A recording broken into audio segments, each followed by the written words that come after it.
so proudly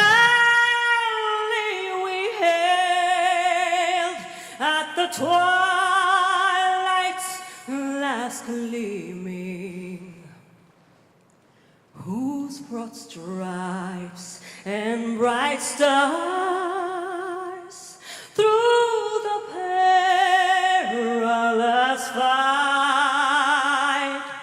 oh, the ramparts we watched were so gallantly streaming, and the rockets rattled, the bombs bursting in air, gave proof through the night that our flag was still there. Oh, say does that star-spangled banner yet wave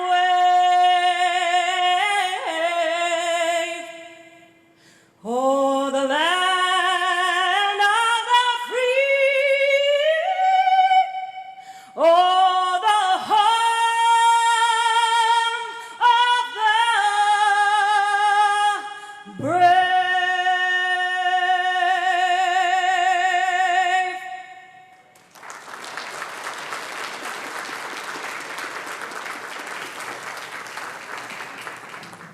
Good evening, distinguished guests. Before we begin tonight's program, I would like to introduce His Eminence Archbishop Hovnan Derderian, Primate of the Western Diocese, for the opening invocation. If I may ask you to stand up for a moment of silence, please.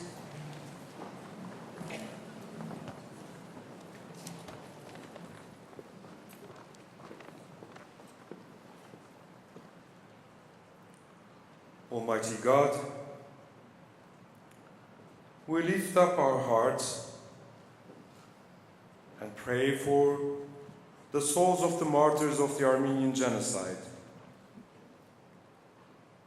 Tonight, we remember in our prayers with great reverence names which are equal to prayer,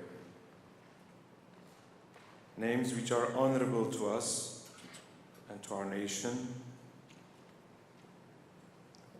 whose stories and lives have brought to us the divine love and wisdom. Sabrina Avakian, Ara Jeretian, Haruchun Khachadurian, Floyd Smith, Clarence Douglas Usher, and Armin Wegner.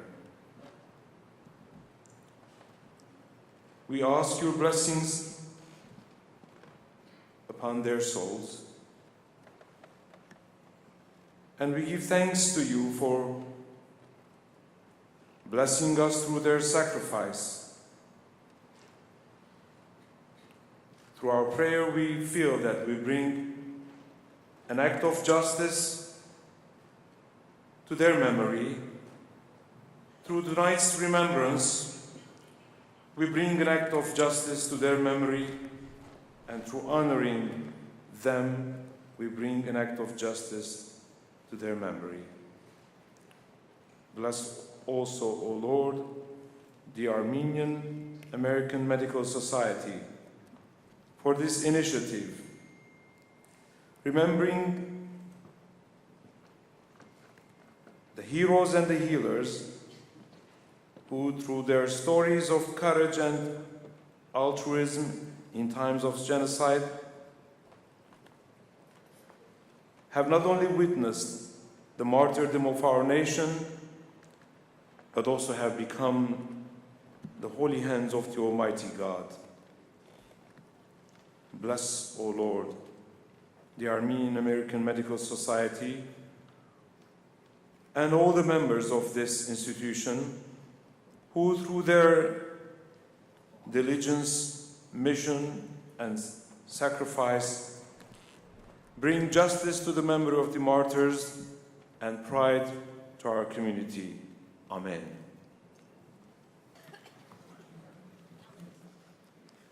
Dear guests, I'd like to ask you to hold your applause until the end.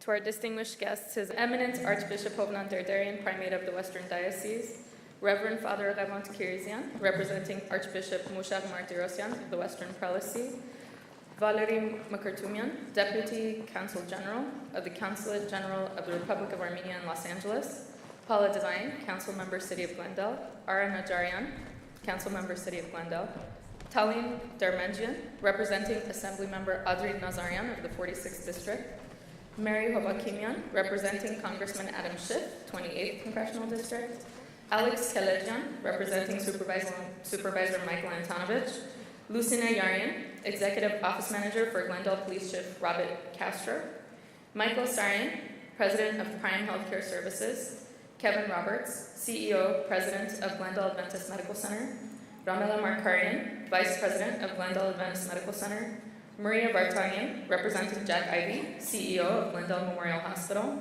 Mary Manukian, representing California State Assembly Member Mike Gatto of the 43rd District, Garo Bazarian, co-chair of the Armenian Genocide Centennial Committee, Edwin Minasian, chairman of the Organization of Istanbul Armenians, Zarmina Nakashian, president of the Armenian American Nurses Association, Nora Hovsapyan, president of the ANC Western Region, Harut Sasunyan, president of the United Armenian Fund, Harut Yaksezian, president of the AGBU Aspects, Paul Nakashian, board member of the Azusa Unified School District, and Michelle Wagner, Ara Jaretsian, Anna Khachaturian, James Smith and Catherine Smith McQueen, Douglas Usher Baker, and Janice Chen Barker, and all of our guests.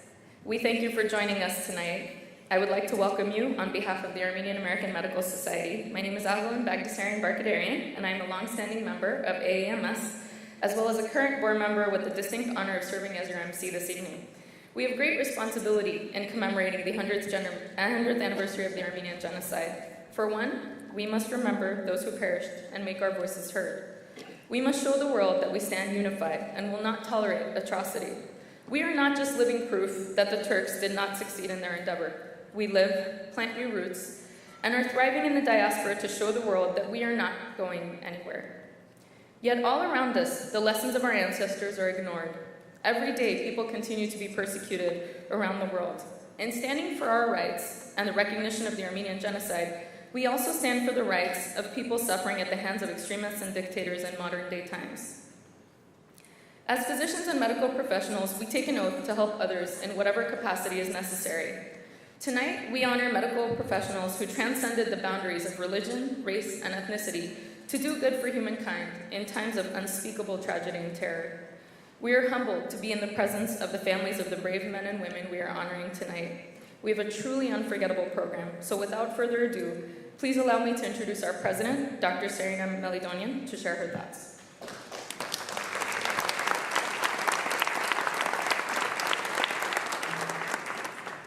Thank you, everyone, for coming today.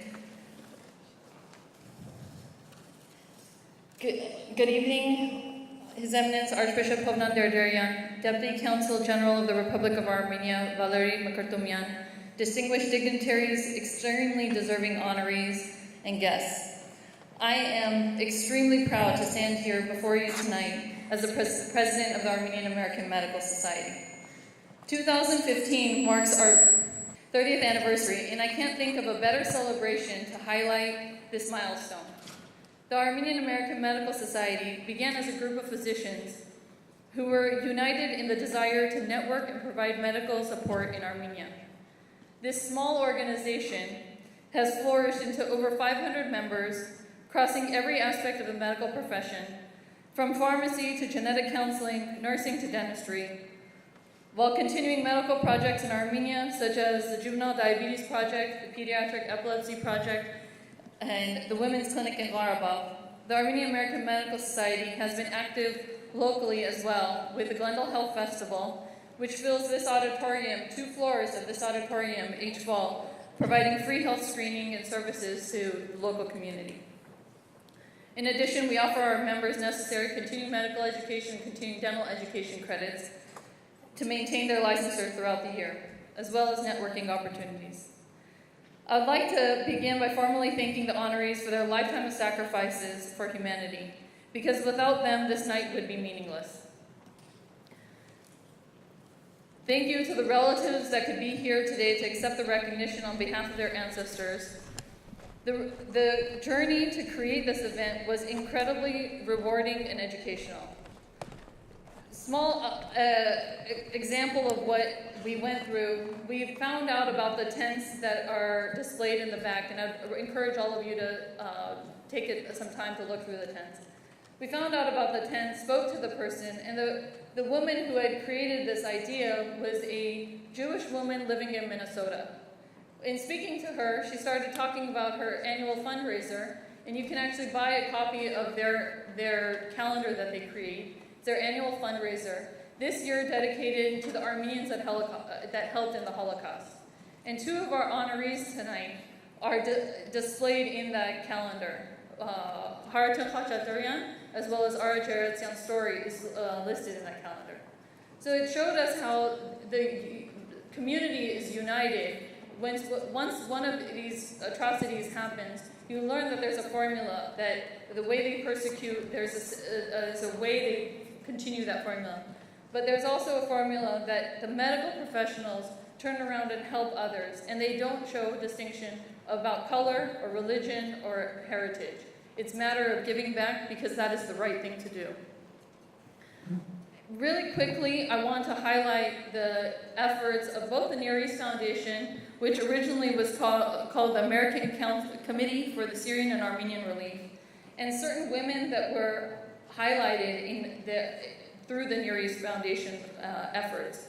Reason why is because we unfortunately had a very difficult time locating female because most of them will change their last names. Just like I began as a Voskanian and now I'm a Melidonian. It becomes very difficult to try to find Sarina Voskanian. And years later, it'll be much more difficult to try to find what happens afterwards. So Maria Jacobson arrived in Karpers and began work in an American hospital. She maintained a diary and documented conditions of the deportations, including an entry June 26, 1915. It's quite obvious that the purpose of their departure is the extermination of the Armenian people. These kinds of eyewitness accounts are what some of our honorees are also able to describe and continue to highlight. There's also Dr. Ruth Osniv Parmalee, a physician and medical missionary in Harput. Dr. Esther Paul Lovejoy, who is the president of an American Women's Hospital in 1915 in Armenia. Dr. Mabel Elliott, her middle name happens to be Evelyn. Evelyn, good job on all the effort for today. But American Women's Hospital director in Armenia and Turkey.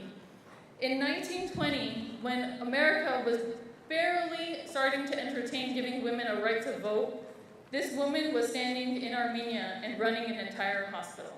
As the president of the American Women's Hospital, she was able to establish 7 other hospitals and numerous small clinics, providing support in Armenia and Turkey.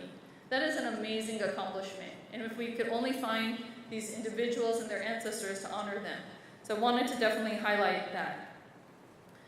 With that, I want to continue because we have an amazing program lined up for you. I want to thank the members of my committee, both the Executive Committee of the Armenian American Medical Society and specifically the Genocide Commemoration Events Subcommittee.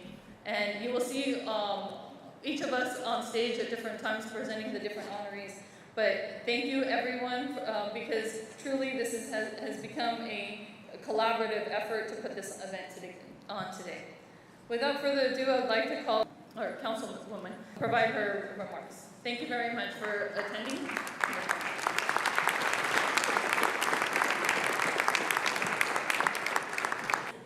Thank you very much for having me here. I thank the Armenian American Medical Society for presenting Heroes and Healers tonight, an extraordinary event. I'm honored to be here on behalf of the city and for myself personally. This is a commemoration of the centennial of the Armenian Genocide and also the 70th anniversary of the liberation of Auschwitz.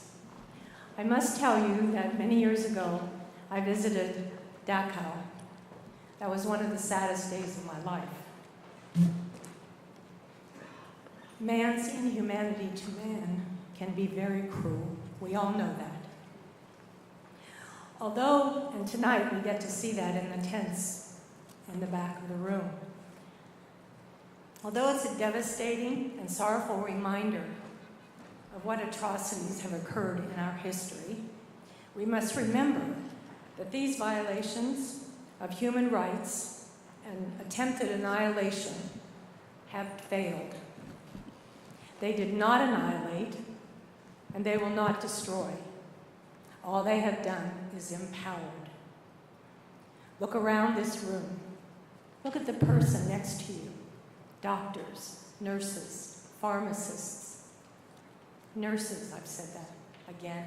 They're very valuable. Your ancestors would be very proud. You are professionals who are working and making a difference in this community and around the world. Tonight, with this event, we must remember those we have lost. We must honor those who have survived, and we must thank those who aided in the survival of many. They are true heroes, every one of them. So we salute you. We will continue to fight for justice and advocate for human rights here in Glendale, in the United States, and all over the world. We will continue. Thank you very much.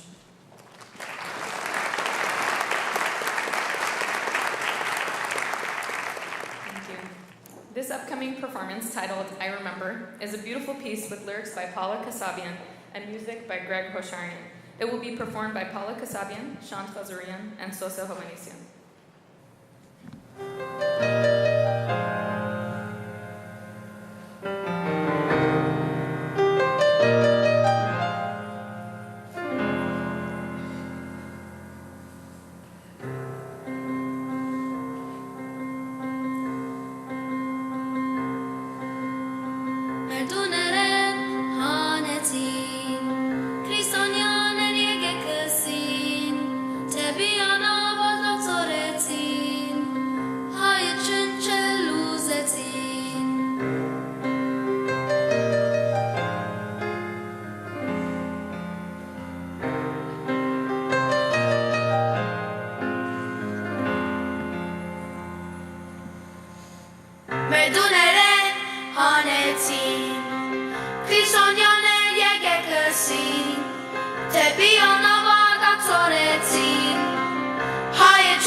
Yes, it was a genocide. Recognize, apologize. Turkey must admit to crimes. 'Cause we stand here and demand. We remember and demand. Yes, Yishumem, Yebahanchum. I remember and demand. Yes, Yishumem, Yebahanchum. I remember. Shumem Yebahanchum, I remember and demand. Yes, Shumem Yebahanchum, I remember and demand. Yes,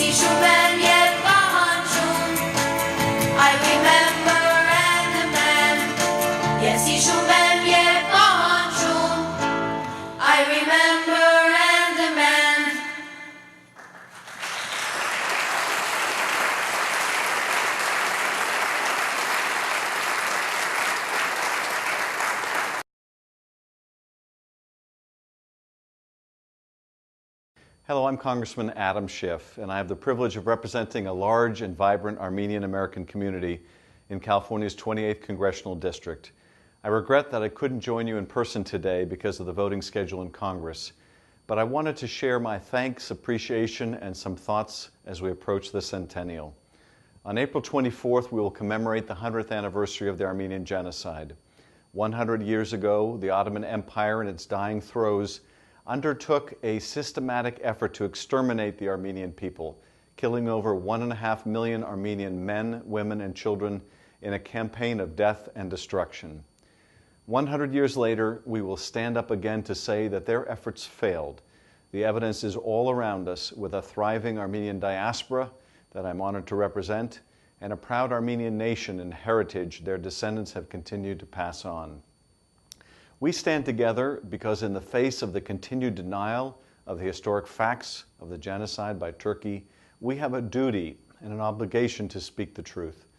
That's why I was proud to join with 50 of my colleagues last month to introduce the Armenian Genocide Truth and Justice Resolution, which would recognize the genocide and call on the administration to work towards a reconciliation between Turkey and Armenia based on the acceptance of the historic facts. As we approach April 24th, I'm also working with my colleagues to call on the President to recognize the Armenian genocide. Our government must not continue to maintain a shameful silence about the killings, especially since American diplomats and journalists were so instrumental in alerting the outside world about what was happening to the Armenian people at the time. Our message after 100 years is simple: we will never forget. On April 22nd, I'll be reading the names of just a small fraction of the 1.5 million men, women, and children who were killed. I'll be reading those names on the House floor, and I'm asking that all of those lost family and loved ones in the genocide, whether it's your mother, father, grandparents, aunts, uncles, please send me those names. You can submit a name by going to my website, schiff.house.gov, and filling out a form, or you can call my office. I hope you'll help me memorialize those who were lost and send the message that we will remember their lives and their names even 100 years later. Thank you for the opportunity to speak. I hope I'll have a chance to see you very soon. And please, once again, send me the names of your loved ones that were lost in the genocide. Let me memorialize them as a part of the House record on April 22nd. Thank you. I have the distinct pleasure of introducing our keynote speaker for the evening, Father Vasken Movsesian. I have very fond memories of working with Father Vasken during my undergraduate student studies at USC, and from there I remember his commitment to global efforts in the Lord's name. Currently, he serves as parish priest of the St. Peter Armenian Church in Glendale and is the chairman of the Centennial Commemorative Committee of the Western Diocese. In 1999, Father Vasken founded epostle.net with the expressed intention of providing apostolic evangelism in a growing electronic world.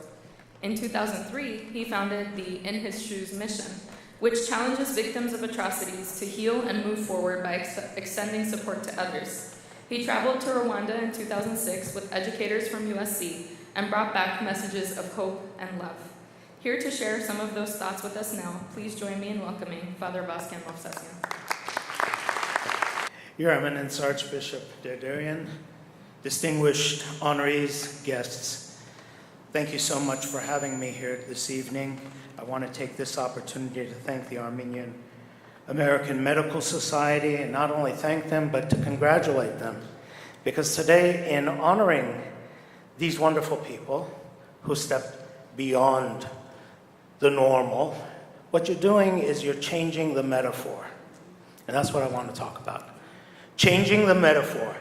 Because the time has come where we cannot answer inhumanity with violence or with hatred. Because there are other higher ideals, and you're doing that tonight. You're answering the ultimate genocide with your acts of compassion. And that is something that the world needs to see. And I applaud you for doing that. And I think that tonight is even a bigger event than you might ever imagine. It's the beginning of moving away from victim to victor. Because everyone you're honoring tonight is a victor. They're somebody who overcame. And not only just the Turks failed, as was said so beautifully earlier, but tonight we're showing that we're helping, we're moving forward. And that's what I want to share with you this evening, because my personal history begins with my grandparents. That's an odd statement, isn't it?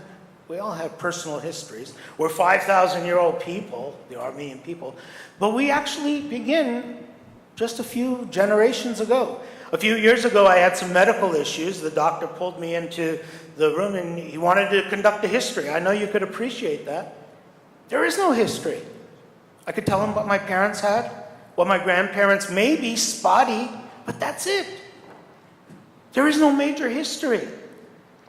And if I was alone in this, that'd be tragic, but there's millions of us that have gone through this. My grandmother, at age 22, 1922, was already a widow, had already buried one of her sons in the desert, an unmarked grave. She had lost her husband, lost a son, and she had her other son, which was my uncle. And somehow, she went beyond that. She was an inspiration to me. But that's where my history begins. Like many people, I've tried to struggle with this idea of how do you answer such a horrendous crime as genocide, these atrocities? What's the answer? And, my whole family, we were brought up as Armenians. We love, my father was instrumental in bringing up the Martyrs Monument in Montebello. As kids, we went to the marches, things like that. And it was exciting. We felt Armenian, gung-ho, but somehow April 25th would come around and boom, then what? And everything changed for me in 2006. In 2006, my professor from USC, Dr. Don Miller, gave me a call. I had done my master's thesis with him. He was the chairman of my thesis committee. And he says, Father Voskan, do you want to go to Rwanda? I said, never crossed my mind, but why not? And you know why I went? People ask me, why'd you go to Rwanda? Well, I couldn't go to Armenia in 1925. I figured, let me go to Rwanda 10 years after the genocide. By going 10 years after the genocide, I might be able to see something that I've always wondered about. What was Armenia like 10 years after the genocide? Now, after a 23-and-a-half-hour flight, every one of you, if I had come to your house after 23 hours of flying, would offer either a nice hotel room or a nice meal. Hoknadzes, come over here. Let's take care of you. You know where they took us the first place? We got off the plane. They took us to the Genocide Museum. Why not? They just suffered through this. I got to the museum and I started going through the halls. And everywhere I looked are pictures of genocide survivors, Rwandan genocide survivors. We had 1.5 million. They had 1 million people exterminated in 100 days.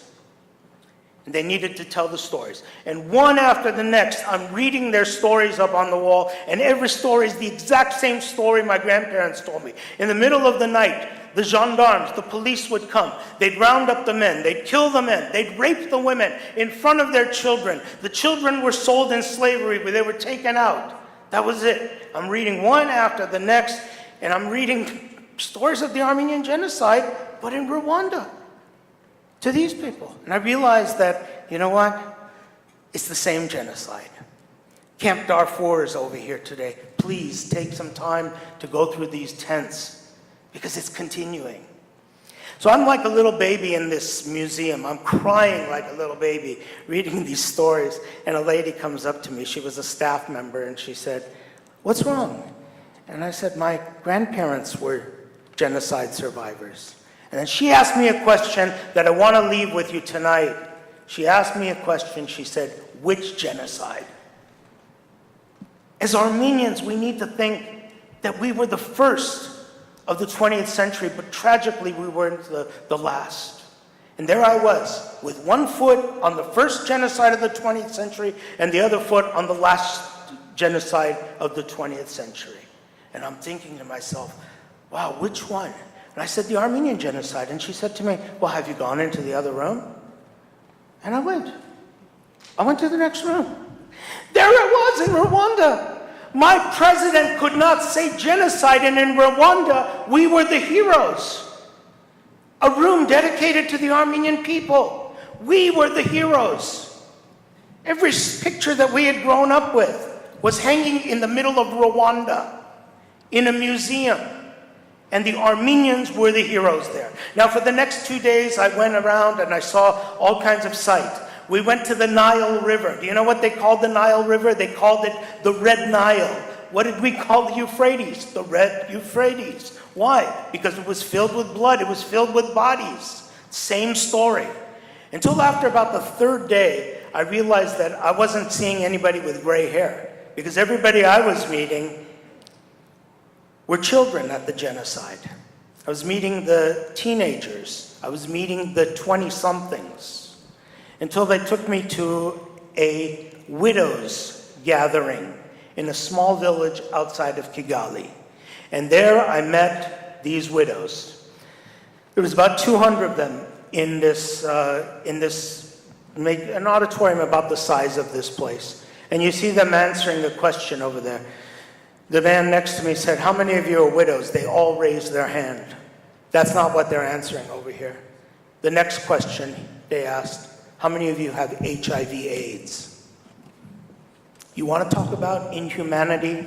The perpetrators decided that these people should live. They can have gray hair, it's okay, because they will only infect the rest of the population. They will kill, they will do the work that we couldn't do. That's inhumanity.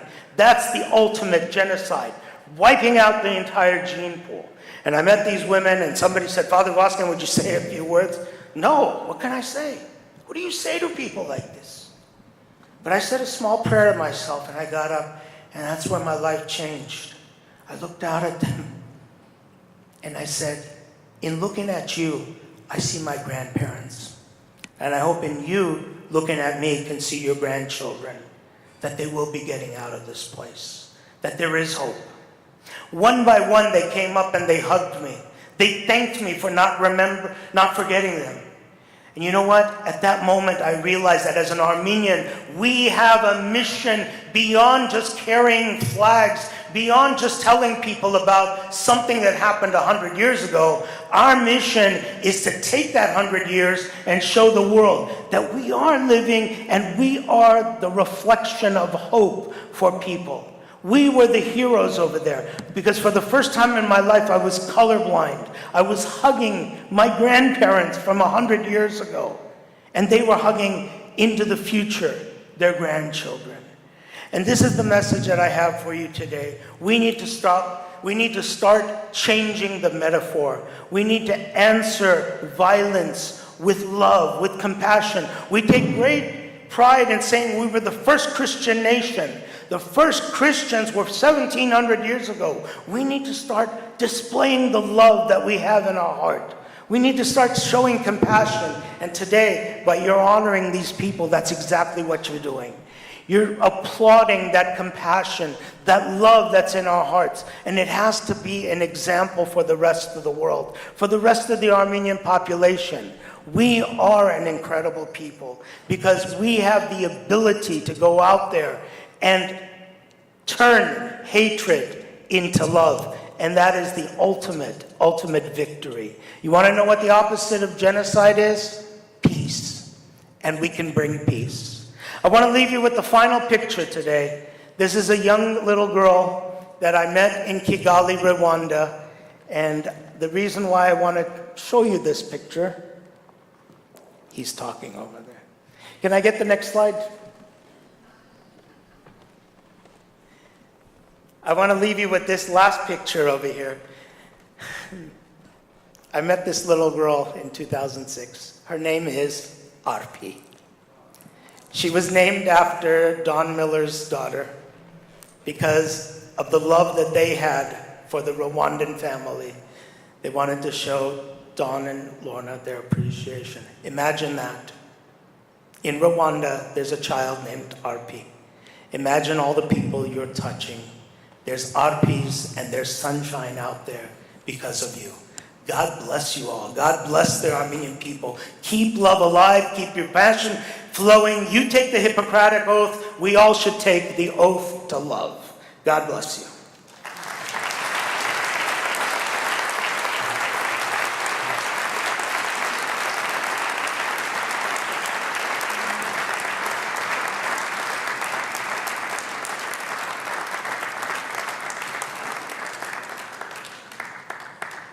Mr. Armin T. Wegner was a German soldier and a medic during World War I, where he was stationed with the Ottoman Empire.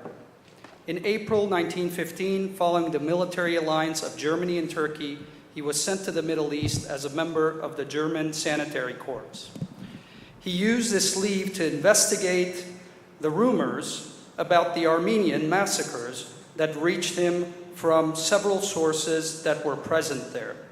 Disobeying orders, he was able to capture some of the atrocities that were committed, and his witnesses and his photographs have been provided some of the biggest evidence that we have today of what happened to the Armenians in 1915. Present with us tonight, we are very proud to have Mr. Armin T. Wegner's son, Misha Wegner, who was gracious enough to travel all the way from Italy to be present with us. Mr. Misha Wegner will talk a little bit more about his father, and I'd like to introduce him. Mr. Wegner was born in 1941 to Mr. Armin T. Wegner and mother Irene Koaliska in Rome, Italy.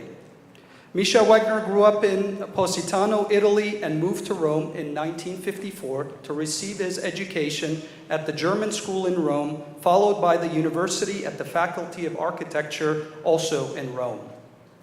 Many engagements have characterized Mr. Wegner's life. Being creative as an architect, operating his own construction and building company, and directing construction projects in Italy, Germany, and Poland. Mr. Misha Wegner also held the position of Secretary to the European Board of the World Crafts Council, was a member of the UNESCO, and participating in various cultural and environmental associations. Since 2000, he has been active with the development of renewable energy and safe biological nanotechnologies that avoid pollution and are environmentally safe and friendly. In the past 20 years, Mr. Wegner has been involved with the promotion of his father, Armin T. Wegner's legacy by collaborating with various individuals and organizations involved in the recognition of and being witness to the different tragedies that have followed the Armenian genocide. Of note, Mr. Misha Wegner, along with Mr. Pietro Kuchikumian and his wife Anna Marie Samueli, were instrumental in establishing an exhibit of Mr. Armin T. Wegner and the Armenians, and this exhibit was visited by more than 2 million visitors. He also was involved with Gabriel Nissim's efforts in obtaining the recognition of the European Parliament's Day for the Righteous under Nations. He is also active in the Armin T. Wegner Societies of Germany, as well as that of the United States, which was founded by Mr. Zavin Khachaturian. With that, I would like to invite Mr. Misha Wegner to come and address us.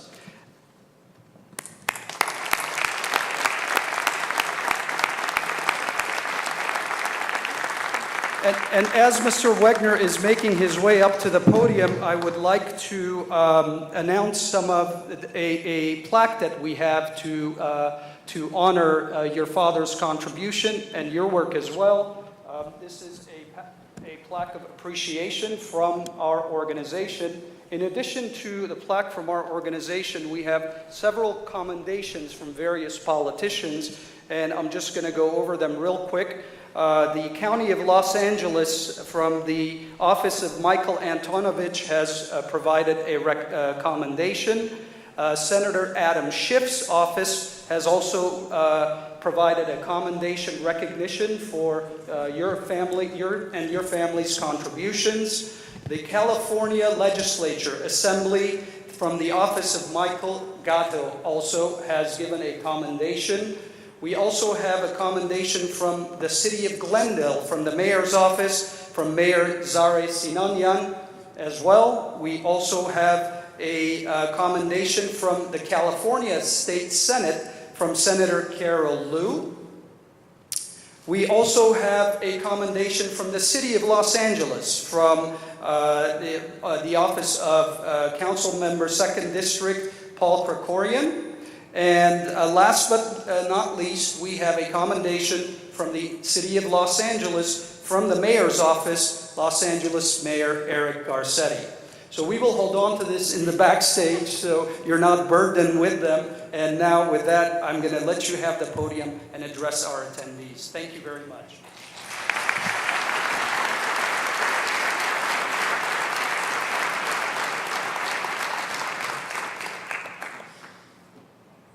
They really made it difficult for me to speak by all this honor.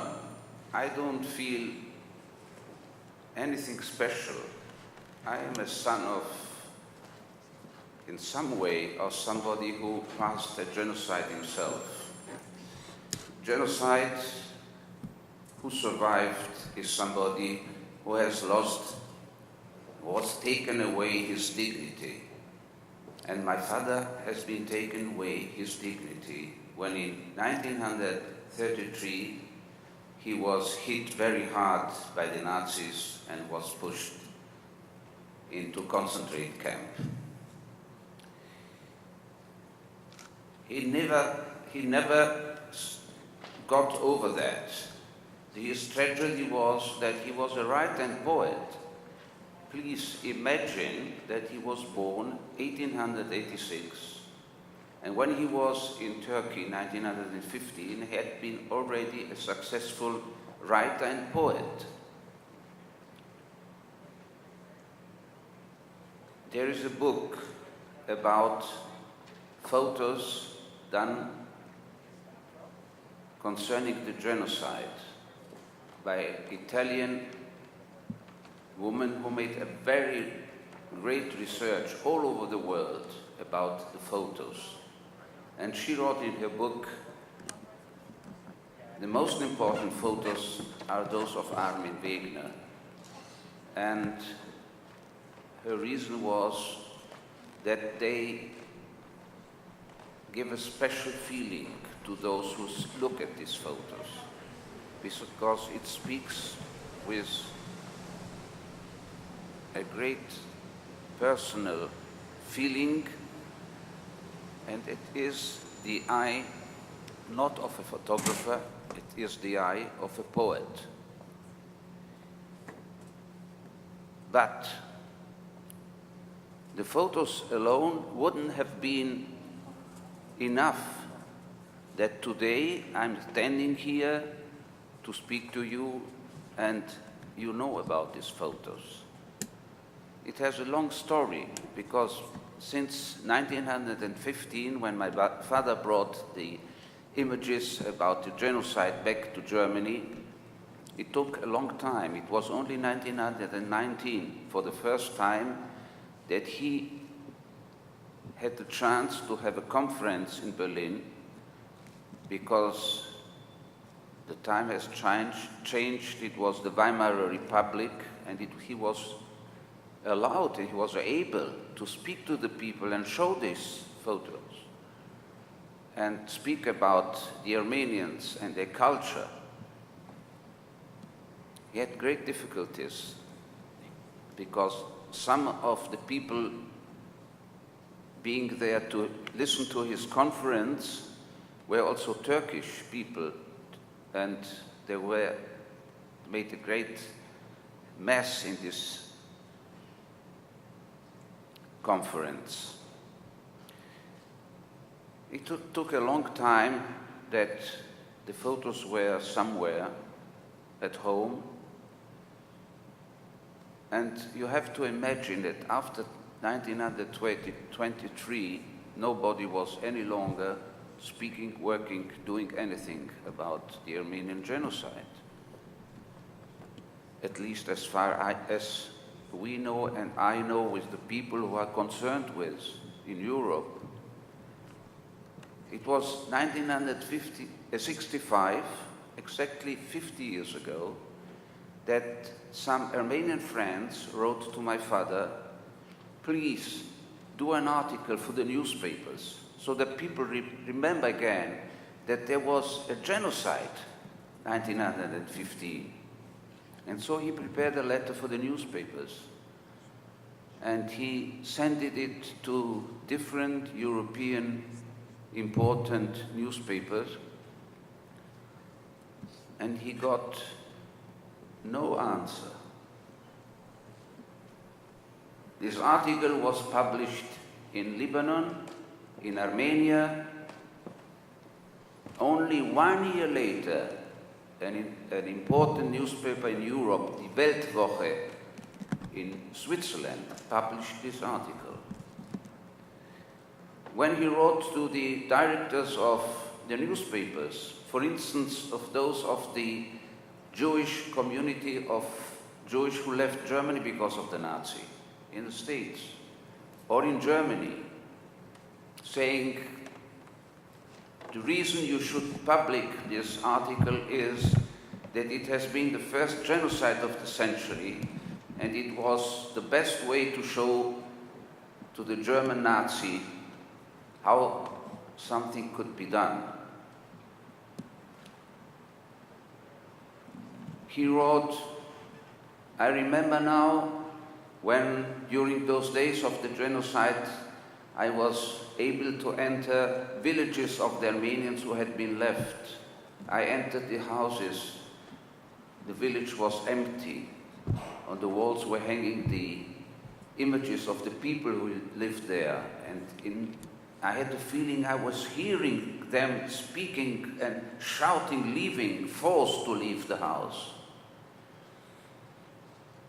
When the Armenians asked him to write this article, he first answered, I lost myself, my homeland. I was taken, my past, the belonging to a culture. I lost everything which makes somebody being at home somewhere. And so, when you asked me to write about the Armenian genocide, I found out that it had been covered by my own tragedy, and I had it deep in myself. And I had to bring it up again. But he did. Well, I tell you this the way it happened, and it took another long time before things really changed. I didn't care about the genocide because my mother, after the death of my father, cared about. It was only 1995, so 20 years ago, that I was asked by Pietro Kuchukyan in Milan, you know where the photos are. Do you think we could have them? We would like to make an exhibition. And it was what had been told to you, an exhibition which started in 1996 in Milan. I was invited to introduce the exhibition. I now went there. The son of Armin Wegner, who had never spoken to him, and my father never spoke to me telling me about the genocide, about his own genocide, which I started with telling you, when he lost his dignity, because I found out later by Jewish, by the Armenian survivor, that the children, when the parents die, suddenly they start to be interested in what happened before. And very often it's too late. I had the same destiny. I couldn't ask my father. When I started to know, I have the happy situation that he wrote a lot, and so I can find a lot about his way of his thinking. But the strangest experience I made was when I started to speak at the opening of the exhibition in Milan, I started to cry. And it took me a long time, after many further exhibitions and participating of congresses, to finish to have this immediate inside feeling of being homeless myself. Well, if we sit here together and if you hear to me and if you know what it is about we are speaking, apart from what you heard from your family, is the fact that some people like 1995, Pietro Kuchukyan started with the exhibition in Italy. In 2001, 2002, Zavenka Chaturyan, who is sitting here with us, he asked me, he searched me in Italy and he asked me about my father, and he is the founder of the Armenian Wegener Society, and so it started the exhibition in the United States. I wanted you to know that if there is not the engagement of few people to do things, as the engagement of people who did this evening for us here, there are always few, but if they don't start, we don't get to the point as where we are at the moment today. I would ask you to do something which I found out of great value in Europe. 3 years ago, Gabriel Nissim, who wrote a book about my father, which is just coming out in the end of this month in Italy, in Italian, he started, since he had wrote a book about the Yad Vashem, the Garden of Righteousness in Israel. You know the story that one of the men of the Schindler's List, the film you have probably seen, said that there have been people who had already also helped Jewish, German and the other people of other countries, and we should recognize them. So my father was invited to Yad Vashem in Jerusalem to plant a tree. And Gabriele Nissim said, the fact of having gardens created, it makes easier for people who has nothing to do themselves with a genocide to be curious to know more. And what happened in between in Italy, especially, we have about 8 or 9 gardens of the righteous, and Italian citizens come, oh, you know, I had an uncle who saved Jewish, and these gardens are increasing. And that is a way to make other people who are not Armenian or Jewish or Rwanda participate, being interested and participate to make it more known, so that more and more it won't be only at an Armenian evening like here, people bound with the Armenian tragedy, but also more recognition, and that is a hope that in further time we will succeed genocide not to repeat anymore. Thank you.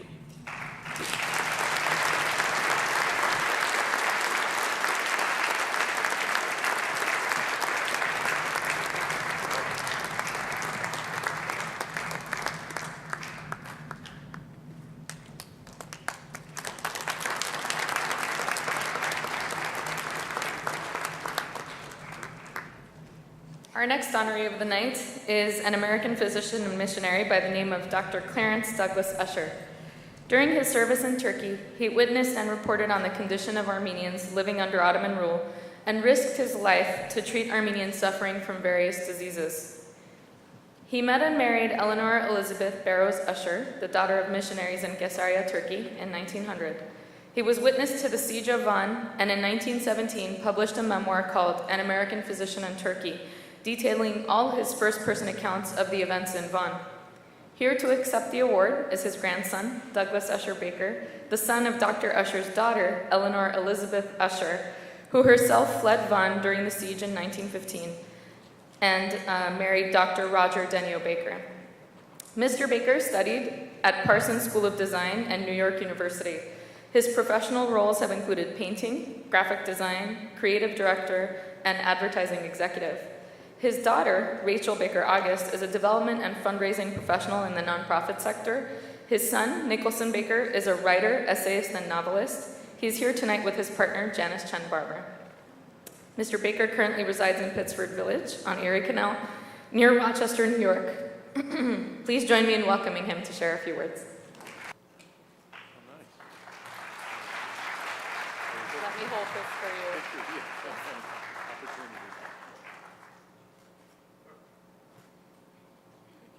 Would you like me to hold it while you speak?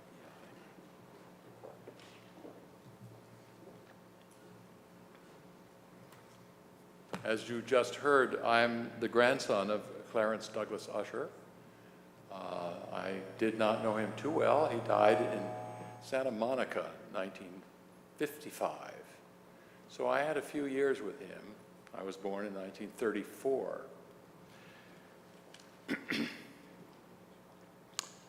I am indeed honored to be included in this commendation by the Armenian American Medical Society and represent the Usher family. My brothers, David Remember Baker and Stephen Denio Baker, my Usher cousins, some of them live in Portland and other places, and other relatives. Now, as many of you know, Dr. Usher was the physician and hospital administrator of the American mission at Van, Turkey. He was author of An American Physician in Turkey. It's been reprinted quite a lot, so many of you have probably read fragments of that or the whole thing. It was co-written by Grace Knapp of the mission, and she was a very valuable part of getting the word out about the genocide. He was a first-hand observer of the sieges of Van, as you've heard of, in Turkey, and after his exodus with the Armenians in 1915, he worked tirelessly on their behalf on relief and resettlement for decades. So he had a very interesting life. It was not a life of failure. Immediately after, in about 1918, he went to Yerevan and started the relief approach after he had, he didn't feel that the situation that was vanquished the Armenians. They had a chance again, and he did not fulfill that, obviously. He tried to work on the resettlement and relief programs. Now, he was born in Montreal, in Quebec in 1870. His father was Brandon Boileau Usher. He became the Episcopal Bishop of all Canada and Newfoundland. He studied to become an MD also. It was essentially holistic medicine. But he then influenced my grandfather in the great evangelical activities that were going on 1800s to the end of into the 19th century, at the end of the 19th century. He was influenced and informed by this evangelistic movement, and it's to deliver Christian values out into the world and bring peace and harmony and have service.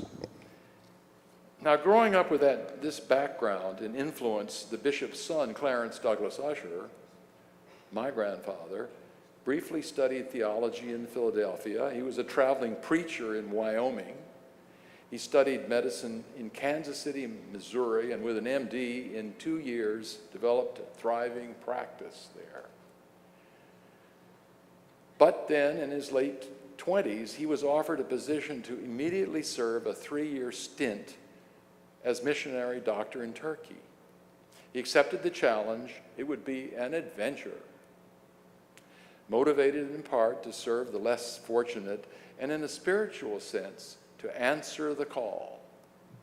He dedicated himself to the life of a medical and evangelistic missionary, and he then quickly closed his practice, agreed to do this, and moved to Boston, assembled medical supplies, packed and sailed and steamed away on the SS Armenia. Interesting. Finally, arriving on horseback in Van province, Dr. Usher confronted reality. He knew a little French, but no Armenian or Turkish. The rudimentary state of the mission, making house calls on horseback or horse-drawn carriages on unpaved roads, the Turkish bureaucracy, so forth. But in spite of all these challenges at the mission, Van itself, the beauty of the city, alongside Lake Van in sight of Mount Ararat, and the strength of the Armenian people, whom he loved, quickly became his mission. With experience came wisdom. Dr. Usher became the ultimate family practitioner. He made no distinction in his patients, whether Armenian, Turk, or Kurd. He served as internist, obstetrician, gynecologist, pharmacist, orthopedist, surgeon, psychoanalyst. He became advocate for the mission to local Turkish government officials. He developed diplomatic skills. In 1899, at 30 years of age, he met his future wife, Elizabeth Freeman Barrows, born in 1873 to American missionary parents in Caesarea, Cappadocia. She, then 27, had returned to Turkey after her education in the U.S. She went to Northfield Seminary and president of her graduating class at Goucher College in Baltimore. She had taught English and other studies for a year or so in Constantinople, Istanbul, at Robert College. Later, as Mrs. Elizabeth Barrow Usher, she was just what the doctor ordered. They had 5 children. My mother, Eleanor Elizabeth Usher Baker, was their 3rd child. As the mission hospital expanded its size up to 50 beds, it broadened its services to its Armenian neighbors. Mrs. Usher directed the vocational school, which offered training in carpentry, weaving, brickmaking, and tailoring. Many of the students were orphans.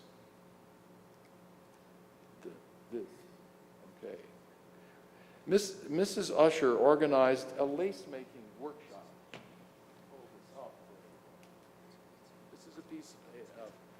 This is a piece of lace which came from Vaughan to Connecticut before, of course, the 1915. And I have it for you to look at it later here. It's a remarkable piece of work. She organized, Mrs. Usher organized a lace-making workshop, which became one of the first self-supporting industries for women in Turkey. The lace from the mission workshop supported young women, widows, and orphans, and was exported to the USA and England. The women could also work in their own homes, an early microfinancing idea. So you will look at this later. That was not known too well about the lace-making activity. It funded so many of these essentially penniless people and so they had, as I said, a microfinancing approach to this in probably 1910, 1908. The mission regularly attracted visiting dignitaries, historians, archaeologists, travelers, and adventurers. Mrs. Usher offered elaborate dinners and had musicals produced by the staff's children, including my mother. The tragedy in 1915 that thwarted this monumental effort at the mission by the final siege at Von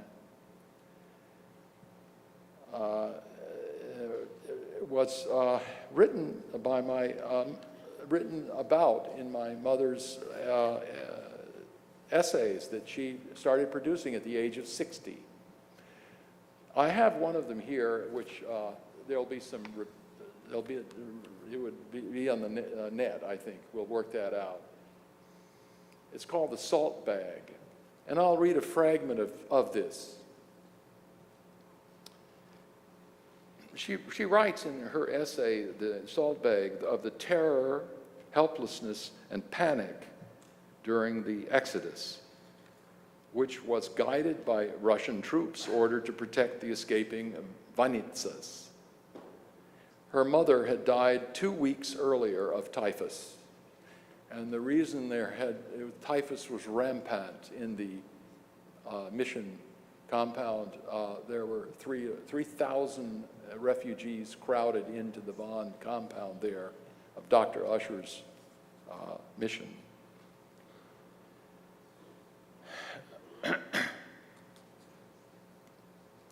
My mother, age 11, her 2 younger brothers, my grandfather, Dr. Usher, desperately ill with typhus himself and on a stretcher, remnants of the mission staff and thousands of Armenian refugees fled on foot, horseback, and in horse-drawn carriages on their perilous journey to the safety of Tiflis. It took 8 days. They lost many people on the way, but my mother survived. And here's a beginning of an essay that she wrote chronicling some of this time with her younger brothers, one being 3 years old and in her lap. Dr. Usher, of course, with typhus and was not aware of what was happening actually around him. In her words, The Salt Bag by Eleanor Usher Baker, an essay, one of the essays, and we have quite a few of these. I have it still, the salt bag, and much too of what it contained that August day in 1915. It was the day we left forever our missionary home in war-torn Turkey. And she continues on about how they were watching from a missionary wall. They knew that it was their summer home burning on the lake shore. They saw a distant white speck of smoke. And then it marked the line of retreat of the Russian army and the advance of the Turks. They had been discussing and the children had been discussing how it might feel to be killed by the Turks.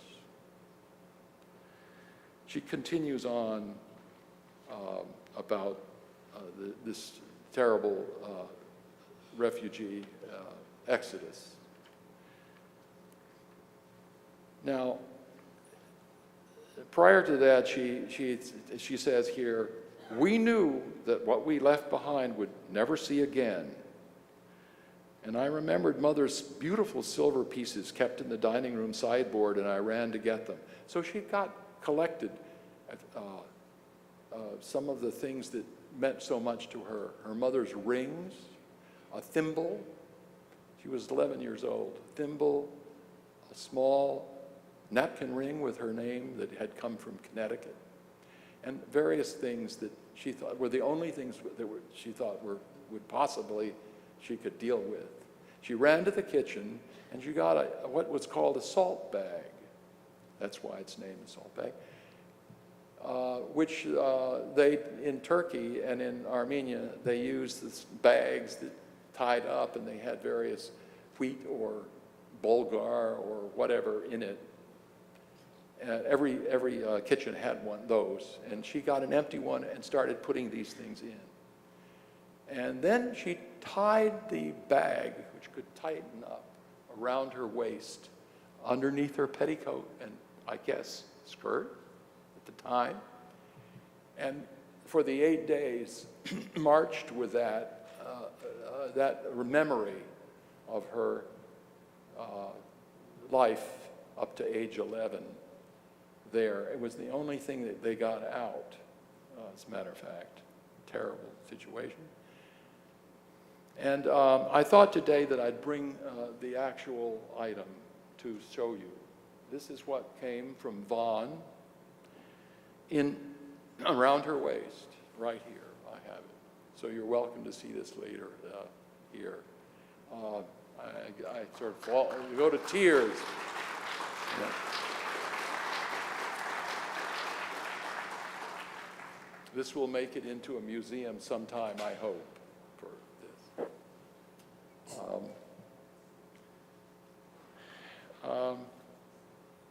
At the end, she says,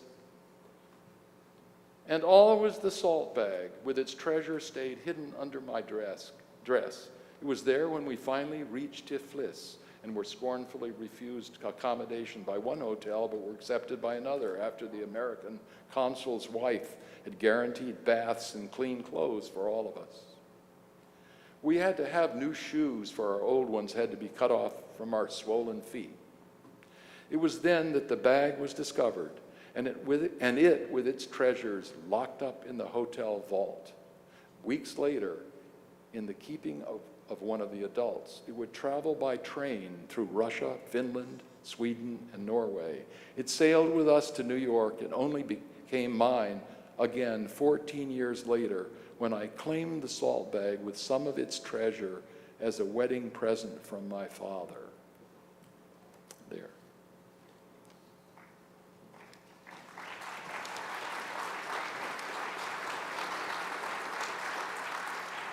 Continue. After the purge of Armenians in Turkey, Dr. Usher, with resolve, led the relief effort and resettlement efforts, then giving lectures and fundraising across the USA and Canada, undaunted by this. Now, even though he did not accomplish the repatriation of Armenians or rebuilding the mission as he once dreamed of, and he did, Dr. Usher would be most gratified to know that the descendants of the Armenian survivors and refugees and their descendants refused to be suppressed. They have continued to multiply and prosper, distinguishing themselves in business, the arts, education, music, the sciences, and medicine. Now, in my mother's words about her father, Dr. Usher, she said, quote, "Although the events of history eventually destroyed much of what he worked to build, his life stands as a model of service, dedication, faith, and courage." Thank you.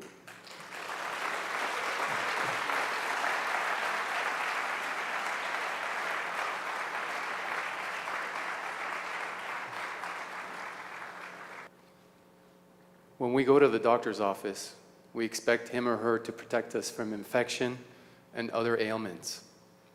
When we see a nurse in the emergency room, we expect him or her to triage us quickly so that we are seen for chest pain before something simpler, such as a simple laceration. When we go to the pharmacy, we expect the pharmacist to make sure there are no interactions with the drug that we've been prescribed so that we may not have an ill fate. What we don't normally expect is for a physician or any healthcare professional to stand between us and termination. And that's the story of Dr. Floyd Smith.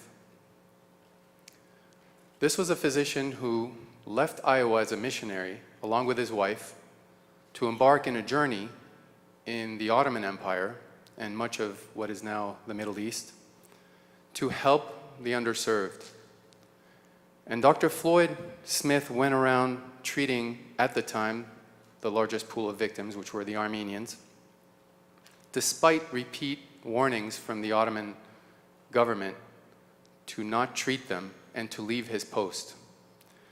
And so when we look at our heroes of modern days, such as the Katrina treaters, who did not leave despite ongoing floods and decimation, this was a human being first and foremost, and not just a physician, which we all aspired to be, that humanistic person, who put his life in above and beyond the ill fate that was to meet a lot of his patients that became victims.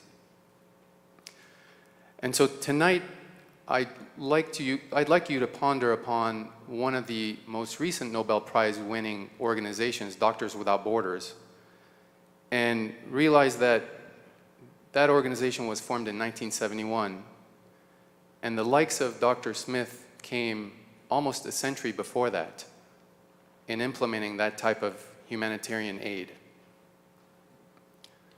And so tonight we are honored to have two of his grandchildren,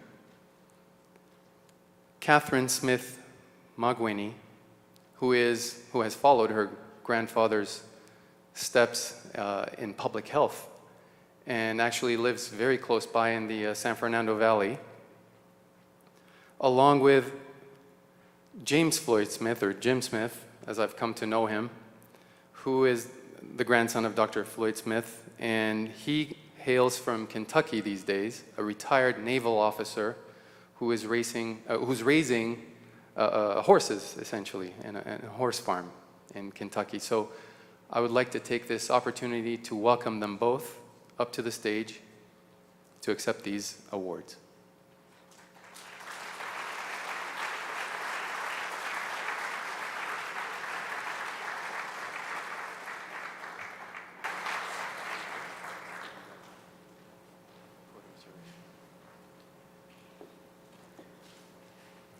Well, good evening.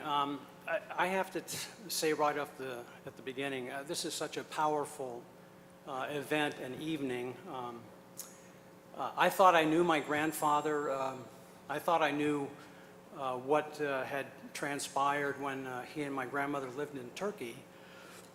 We'd heard the stories about Uncle Arthur being born in Turkey, but it really, I have to thank your community at large, both here in California, most recently, but also elsewhere in the United States, for really inspiring me to find out in real terms more about what transpired in the Ottoman Empire, and particularly relative to my grandfather and grandmother. So tonight I'm humbled, I think, by this most recent reaching out from your community to my family. And I thank you, and I thank all the others that have done so, stretching from Yerevan in Armenia itself to Massachusetts and as well here in California.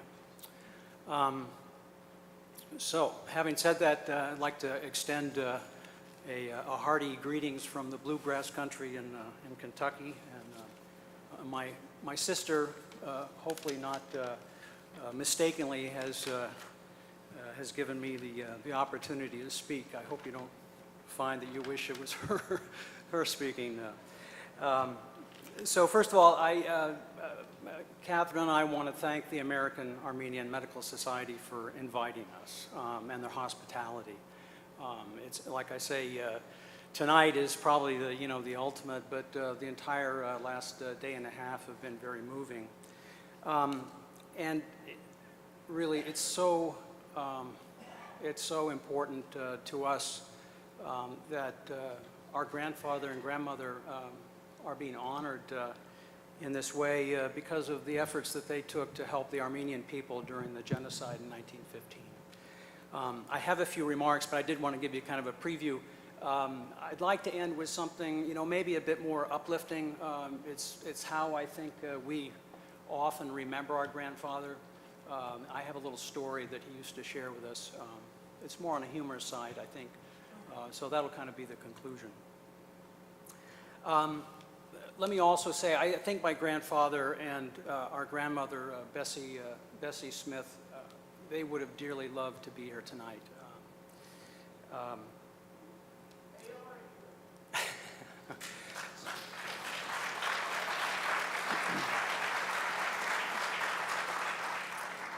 In 1912, our grandparents, they had a long-held dream. He would become a medical doctor, and he did. They would get married when he finished his internship, and they did. And they would become missionaries for the American Board of Commissioners for Foreign Missions. And two of those things, getting married and becoming missionaries, all transpired within about 7 days. So, and then within a month, I think a month and a half of that, they were on a ship headed over to Europe with intermediate stops on their way to Turkey was their objective.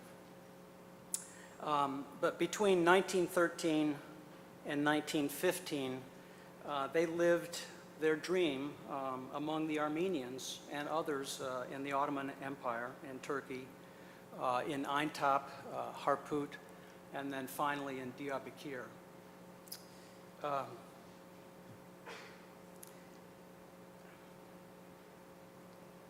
They loved living there. They loved the people, they loved the culture, they loved the languages. Their first child, our Uncle Arthur, was born in Aintab. And this really surprised, I guess it shouldn't have, but it surprised me as I was looking through some correspondence that had been handed down in our family. I was reading letters from my grandmother and grandfather, but particularly my grandmother was writing to her mother and father-in-law and talking about how they were anticipating her husband's parents coming over and living with them in Turkey. This was before the genocide started. So that brought home to me how deeply they felt about establishing and staying there in that place. And another thing I wanted to mention because of the audience, I understand there's some doctors and other healthcare professionals out there. My grandfather loved being a doctor. He loved all the other related disciplines. I think I heard from Doug, all the different things that he did as a physician, a general practitioner while he was over doing his work as a medical missionary. I mean, surgeries, in letters, and I can hear him talking about all the, for a child anyway, all these rather, scary, impressive, things that he was involved in on a regular basis, and how he looked forward to, getting on his horse and going to an outlying village to be able to do an appendectomy. I probably don't feel about it the same way he did, but he certainly looked forward to that. And so he was happiest when he could, when he was giving medical care, and it didn't matter to whom. But then, to get right down to it, then the spring of 1915 came around, and my grandparents witnessed terrible things. Terrible things that were being done to the Armenian people. Things that were so terrible that when our grandfather was asked by Reverend James Barton to provide written testimony of what had transpired in 1917, he described, this is so unlike my grandfather, but he described the three Turkish pashas, was it Jamal, Talat, and Enver, as being fiends from hell itself. Our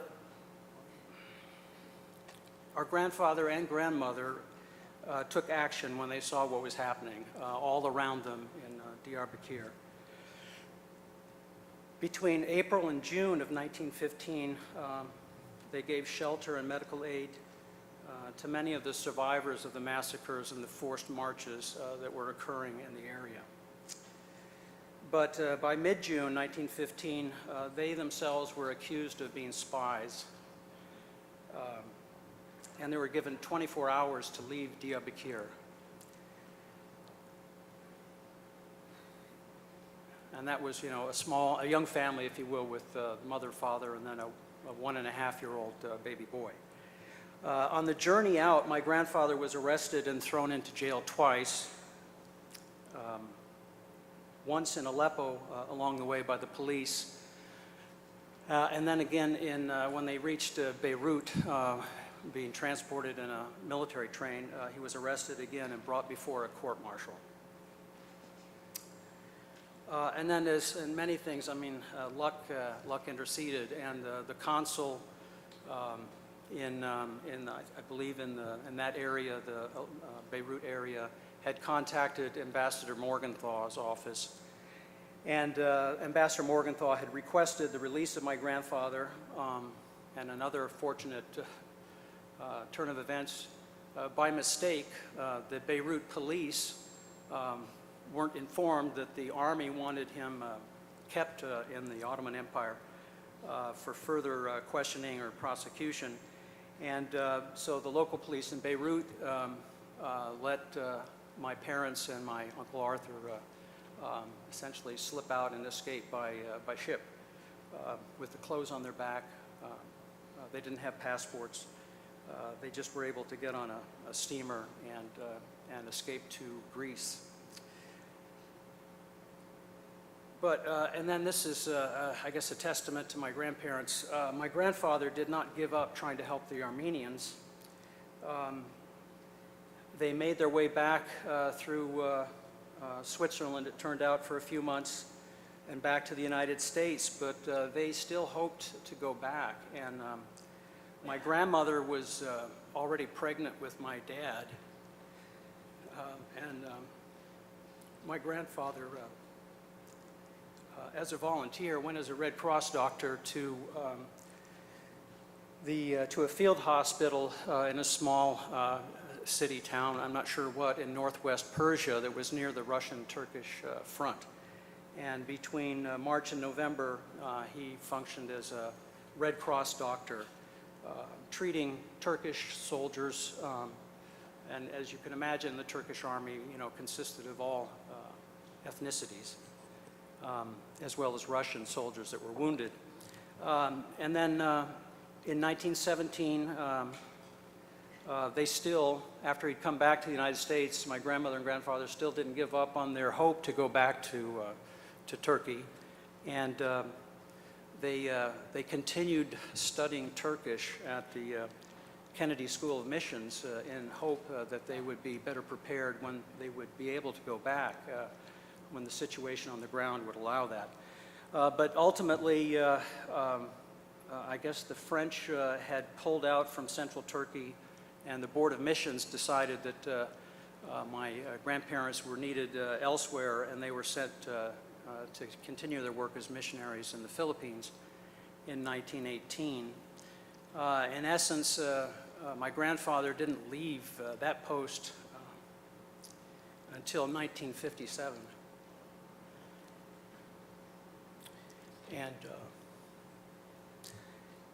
And my grandmother died over there. So anyway, I think for the rest of their lives, my grandparents treasured the friendships that they made. I know they still had maintained some contacts with survivors. I wish I was able to reach out and contact them, but at the moment that tie's been lost.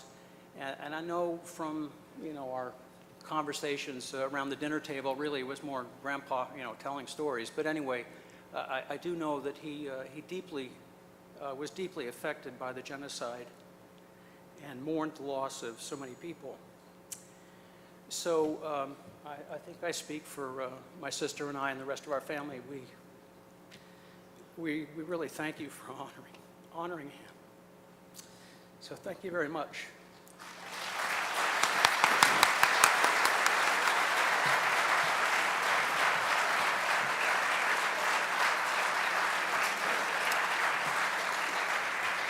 So I'm having sort of a deja vu of what Misha was saying about crying at these talks. Anyway, but I did want to end on one mission. My grandfather had a great sense of humor, and he loved to tell stories to his grandchildren. So to finish, here's a story that he used to tell, and he's also written it down. He had a collection of stories that were kind of his autobiography. So just to set the stage, in late October of 1914, Floyd and Bessie, with a one-year-old, my Uncle Arthur, they left their temporary assignment where they were supporting or helping, I believe it was Dr. Riggs, I think, in Harput. And they were on their way for their final assignment, was to go to the small mission in Diyarbakir, where they would be the missionaries in charge, if you will. So this story, just I have to find my handkerchief here if I have one. I do. Excuse me just a second here. Sorry, Catherine.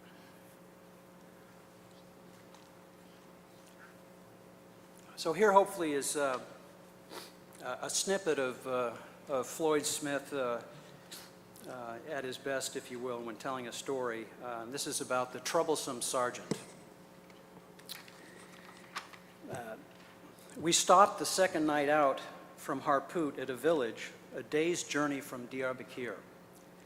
On the flat roof of the inn, we were setting up cots for the night, when a Turkish non-commissioned officer appeared and began questioning.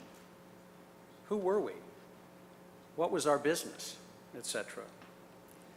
There had been no trouble, so we were making the journey without an accompanying gendarme. He made it clear that he was suspicious, and we had visions of jail.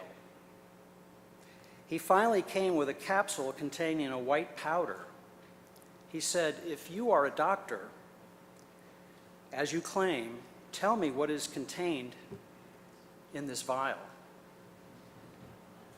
This is my grandfather. "This was a tough test," he says.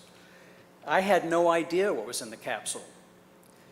My reply, "I'm a doctor, not a pharmacist." In a short time, we were free of this inquisition, and why?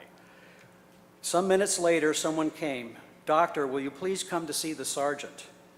He had fallen off the roof, and they had him in a bunk in a downstairs room. He was pretty well battered up and had both wrists broken, and my wife, who's a nurse, said, I hope this is the right way to say it, he had Colles fractures, if that's right. I reduced the fractures and made some inadequate splints from a small piece of wood. We had no further trouble from the chaush, which I think, I guess, I didn't know what that was, but I guess it's sergeant in Turkish. But anyway, so thank you so much. It's so wonderful what you're doing tonight and what you continue to do as a community. So.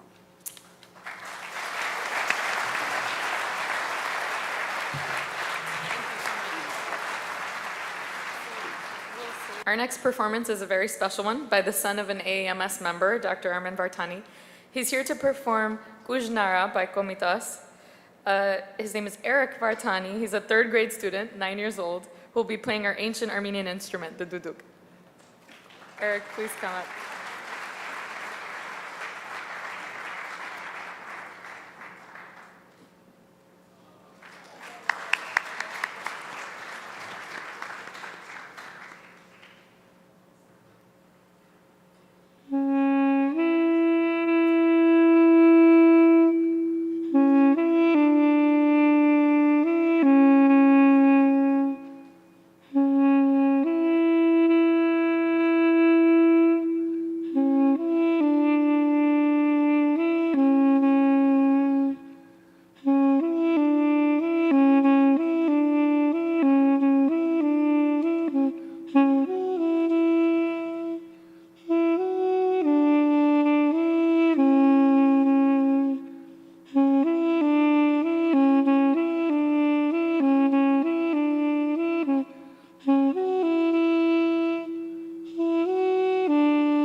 Please welcome to the stage for a special dance performance, Tina Kazurian, performing Gümrüba Şorer. Tina is a dental hygienist who's been dancing with the Hamazgayn Ani Dance Company for 15 years, during which she has performed in both Yerevan and Qarabağ. Ladies and gentlemen, Tina Kazurian.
The elements of victimization, the elements of tragedy, the elements of crime, these are heavily studied areas in academia. What I regret is that we don't have the same attention drawn to the element of humanism. Because if we studied that, I feel like we can make an even bigger difference. When we listen to the duduk that Eric played, or to the Armenian chanting, the drone of the duduk and other instruments that Tina danced to, we have, whether we're Armenians, because no one owns music, music is worldly, or any type of ethnic background person, would get chills sometimes. It draws upon this somber, what I call epigenetic history. We always try to find genetic differences. Sometimes the difference is not in the floor of the DNA. The floor could be perfectly fine on this podium, on this stage. But if the building itself was crooked, I would be falling to the side. You would all be inclined to roll to one side or the other. So that's the epigenetic nature of differences that transcend generations. So something like a Celtic music might draw upon you if you're of Italian background, not realizing that this is hitting you in your core. And so when survivors, when humanitarian aid folk talk about, I felt like that person that I helped, or I felt like the person that my grandfather helped, there is that epigenetic vibration going on around the DNA. And so when we talk about someone like Schindler, I want to bring to your attention someone like Geretyan, Ara Geretyan, who in 1944 in Hungary began a clinic and harbored a lot of Jewish natives of Germany, giving them a different name, giving them employment, and really harboring them from atrocity. And that number was 400. He is known to have assisted and helped liberate until the liberation of Europe and global demise, 400 Jews during that war, which is astounding. And when I think about genocide recognition, the poster that was there a second ago, 100 years and remembrance, and why? Why doesn't the world completely recognize something that's so obvious?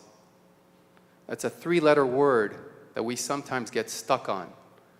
It's the same three-letter word that I got stuck on when I was trying to apply to medical school and trying to get in. I'm sure some of you will have that similar experience in whatever your profession might be, whatever your calling might be, whatever your need might be in life to go to the next step.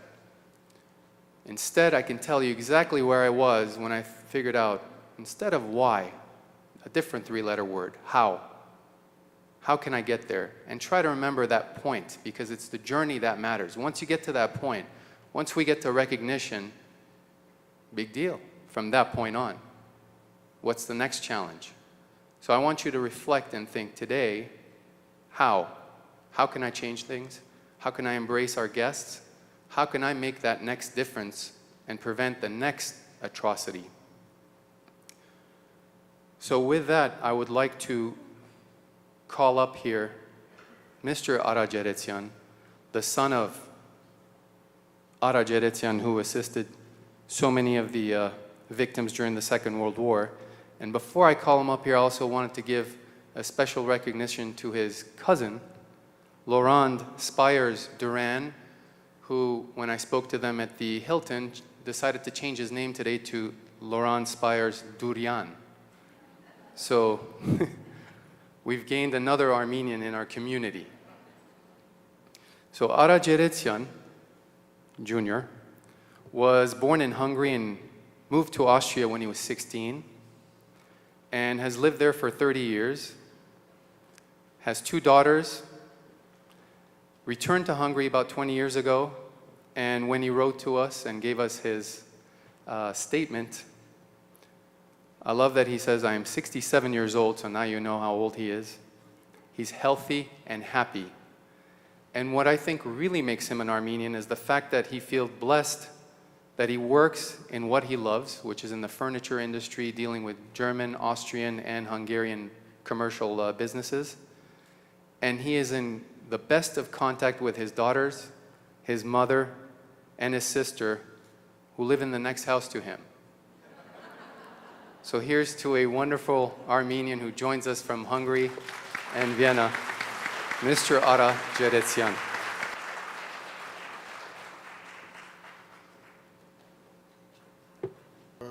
First of all, thank you very much for this invitation, for this hospitality. I am sorry a little bit because my English is not so good. I live in Hungary. I lived long time in Austria. My Hungarian and German is okay, but with English I have a little bit difficulties.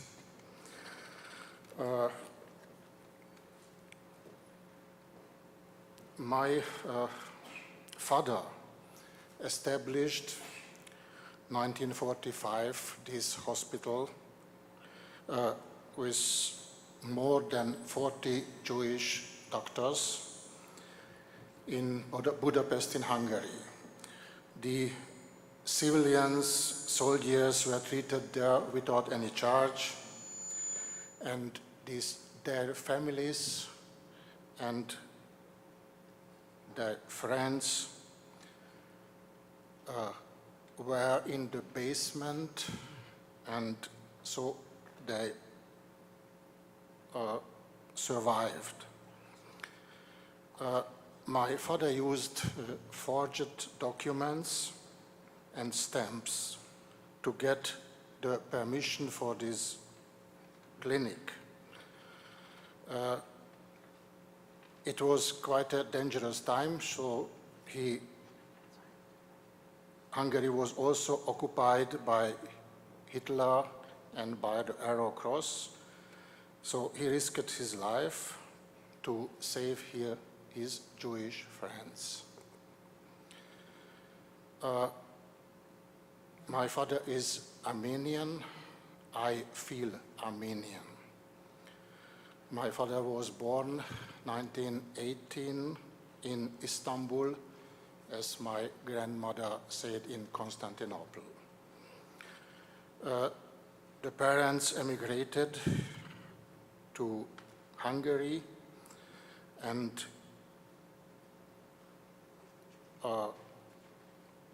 my father came as a little boy to Hungary, but he heard from his parents a lot, from my grandmother mainly, about these terrible times, so he understood the problems of Jewish people losing home, family, and their life.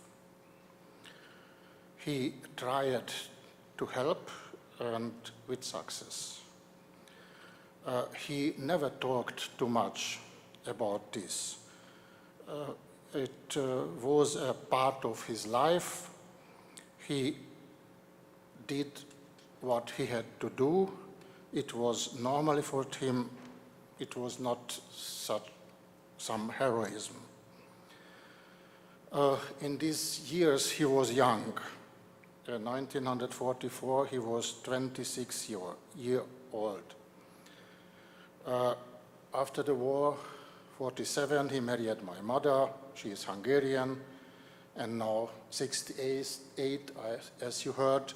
She is near me with my sister. We live in Hungary, near Budapest. My mother is Lauren's cousin. When I was 16, my family moved to Austria. My father's life was always a little bit moved. Also later of these times, I lived there more than 30 years. I have 2 wonderful daughters.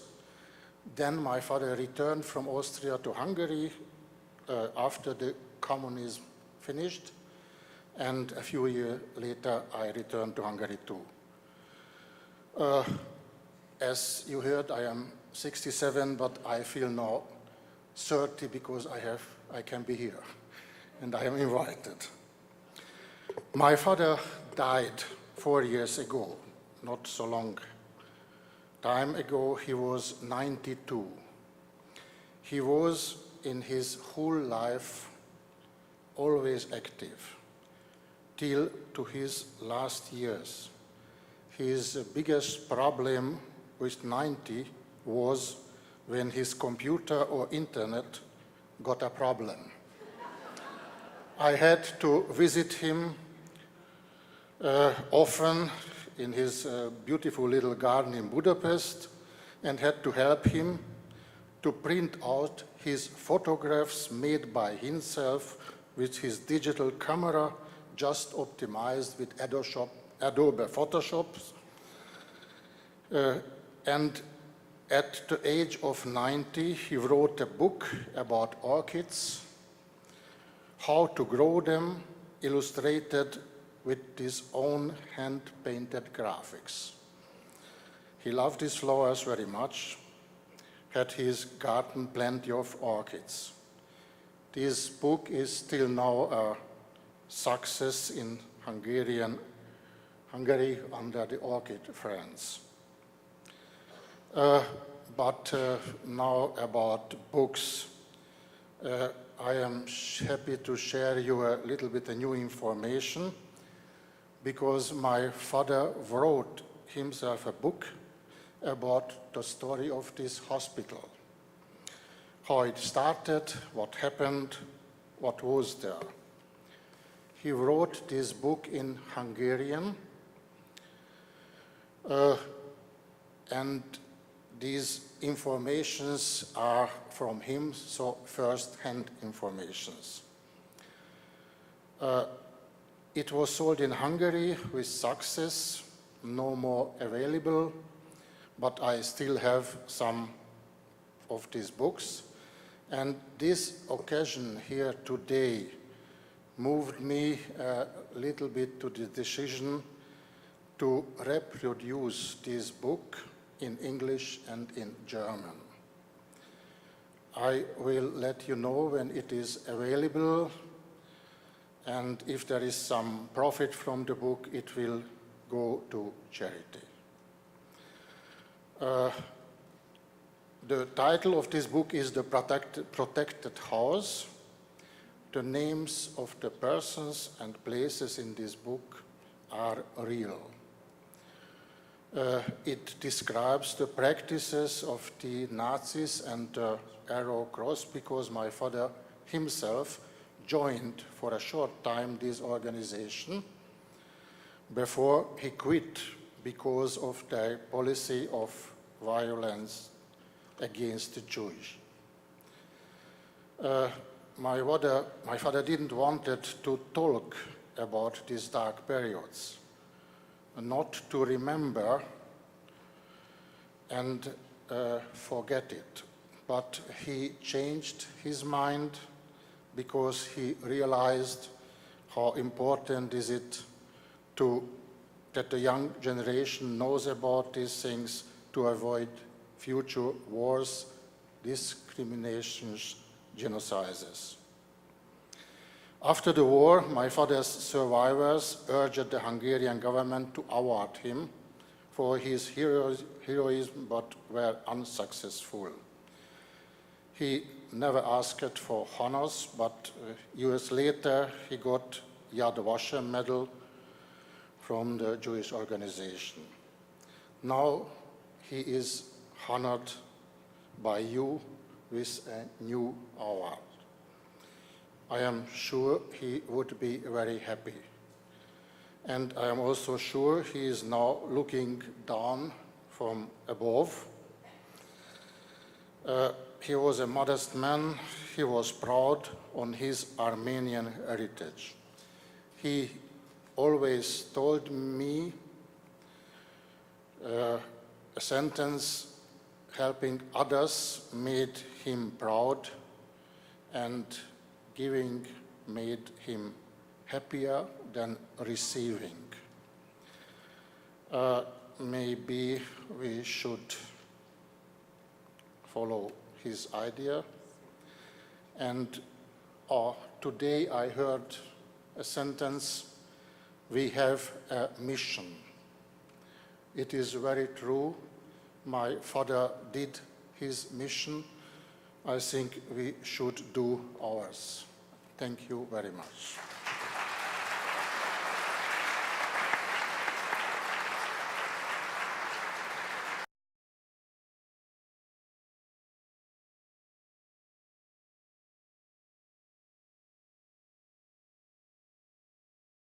Dr. Khachaturian was captured by the Nazis and held in prison near the city of Veliki Luki, where he served as the camp physician.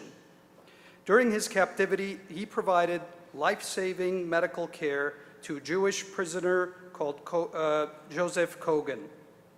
Dr. Khachaturian treated the wounded in the camp and took care of Kogan's wounds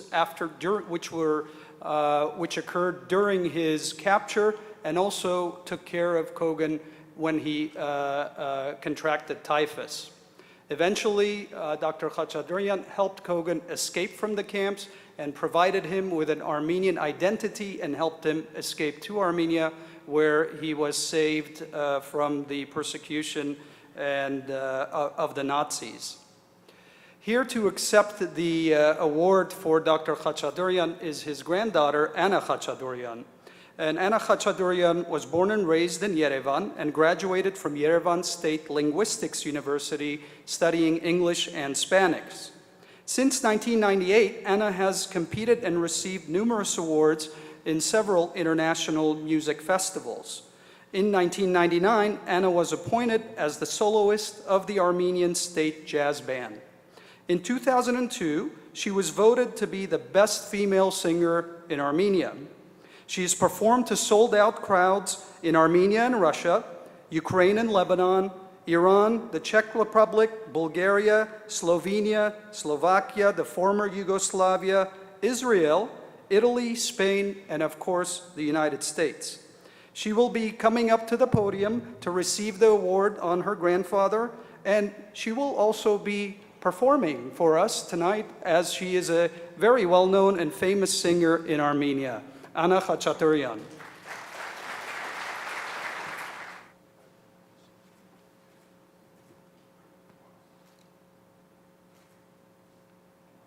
Good evening, ladies and gentlemen. I'm honored to be here. Dr. Supilian told my grandpa's story in short, so I have nothing to add, actually. But I want to speak about genocide in general. So the beginning of the 20th century was very tragic for Armenian people. In 1915, the Turkish government, according to the scenario planned in advance, killed 1.5 million Armenians who lived on their land, the land of their ancestors in eastern Armenia. Those who survived the genocide find shelter in other countries. Those countries gave them an opportunity to live. So we will never forget it. This is how Armenian diaspora was formed all over the world. On April 24, Armenian people will commemorate Armenian Genocide Centennial. With pain in our hearts, we note that the world stood indifferent and didn't condemn. As a result of that indifference, another genocide took place during the World War II. This time, Nazi Germany organized the Holocaust. About 6 million Jewish people were killed in Nazi concentration camps. But there were people, very, very brave people, who risked their own lives to save Jewish people. And one of them was my grandfather, Hartun Khachaturian, a military doctor. So he appeared in concentration camp short after the beginning of the World War II, and medical tools that were found in his pocket saved his life. And within bounds of possibility, he helped the prisoners and did everything for them, everything he could. So there he met the Jewish man, Joseph Kogan.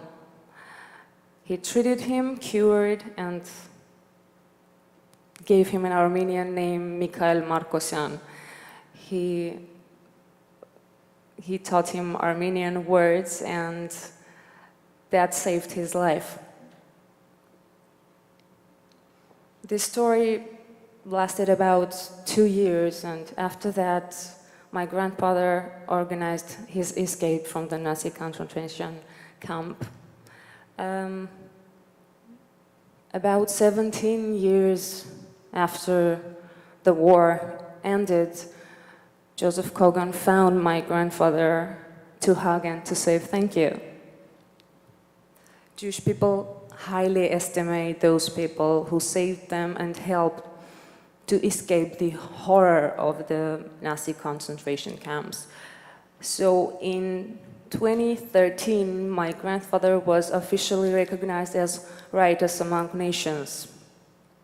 I'm proud to be his granddaughter, and it's a great pleasure for me to be here, and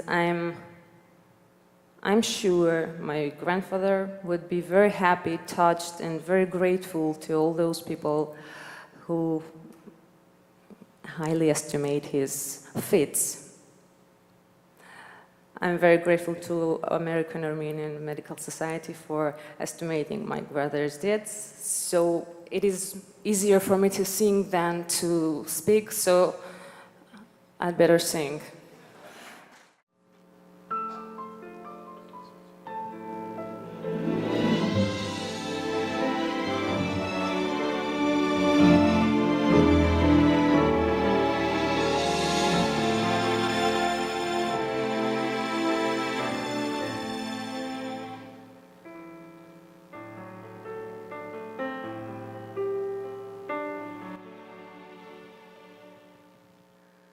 Ախր ես ինչպես վեր կենամ գնամ, ախր ես ինչպես ուրիշ տեղ մնամ, ախր ուրիշ տեղ հայրեններ չկան, ախր ուրիշ տեղ հորովել չկա.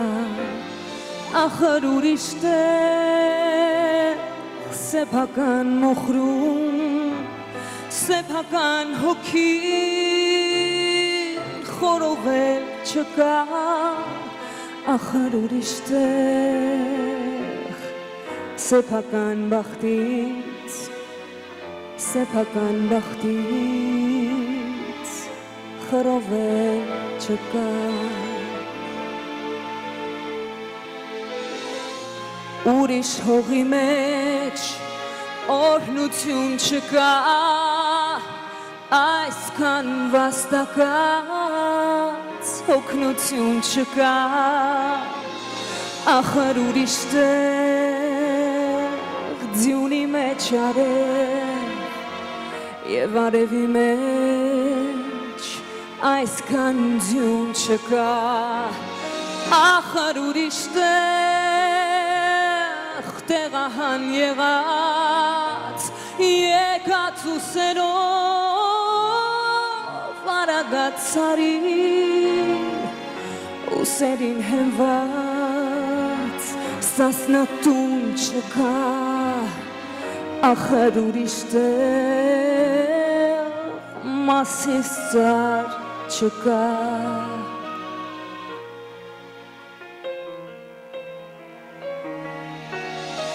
Ախր ես ինչպես վեր կենամ գնամ, ախր ես ինչպես ուրիշ տեղ մնամ, ախր ես ինչպես գաղթական դառնամ, ախր ես ինչպես ապրեմ առանցին.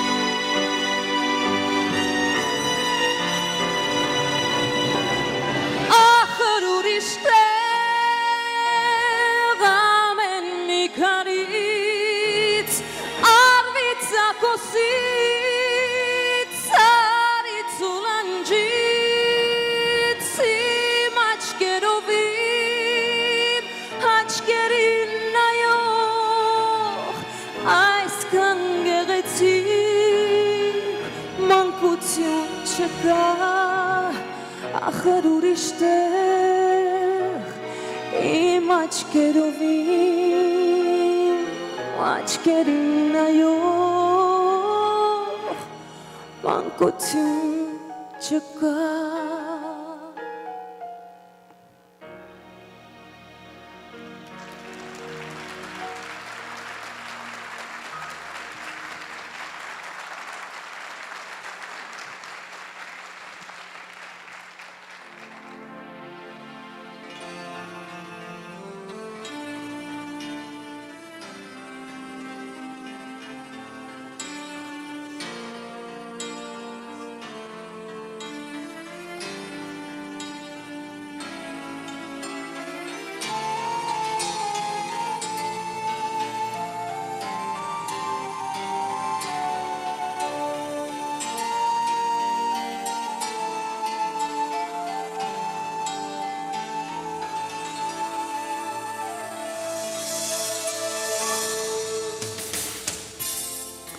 Հեռանում և թողնում եմ տունայի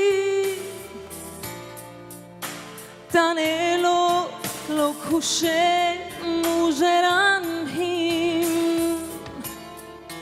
սահելով տարիները կոմարեն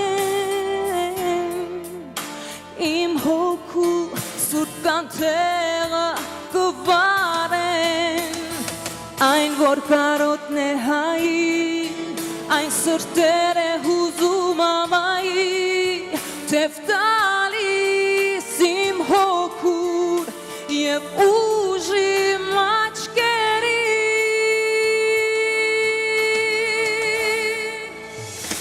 Դողում է սիրտը իմ, ինձ կանչում է երկիրահին, կարոտի Անրջում եմ տունային, քաոս է իմ հոգում, արցունքներն են ինձ ամոքում, մտքերով միշտ հացում, հայ կարոտն եմ իմ կոծում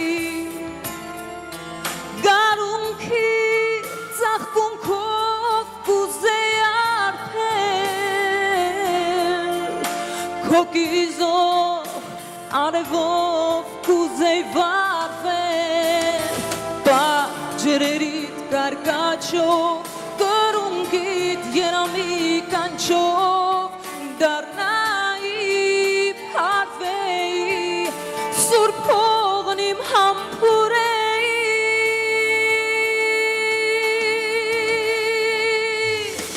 Դողում է սիրտը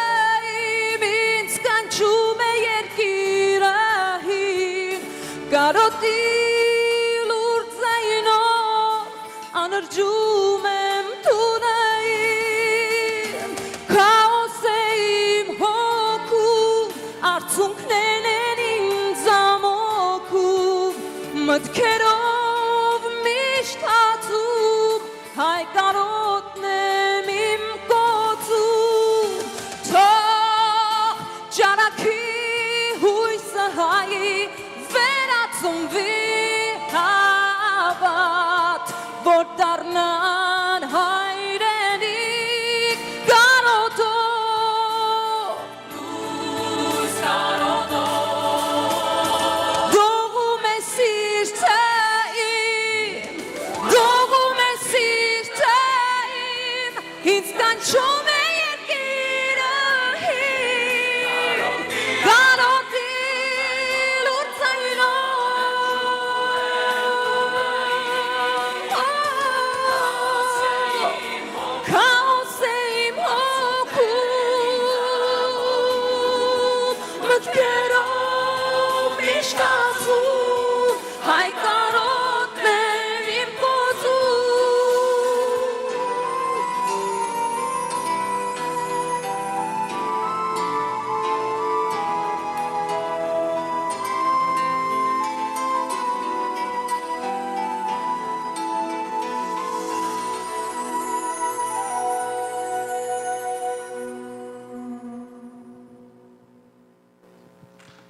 Thank you.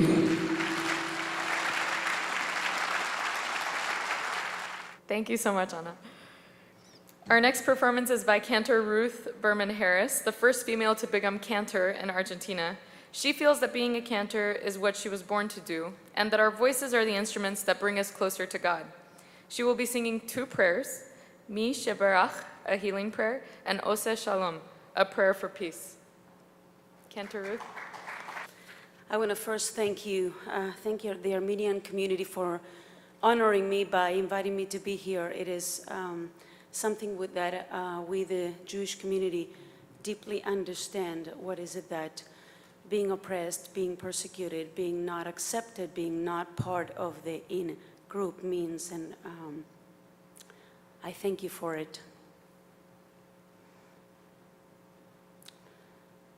The first prayer that I will be singing is called Mi Sheberach, the one who blessed our ancestors. Mi Sheberach Avoteinu Mekor HaBracha Leimoteinu. May the source of strength who blessed the ones before us help us find the courage to make our lives a blessing, and let us say Amen. Mi Sheberach Imoteinu Mekor HaBracha Lavoteinu. Bless those in need of healing with Refuah Shleima, the renewal of body, the renewal of spirit, and let us say Amen.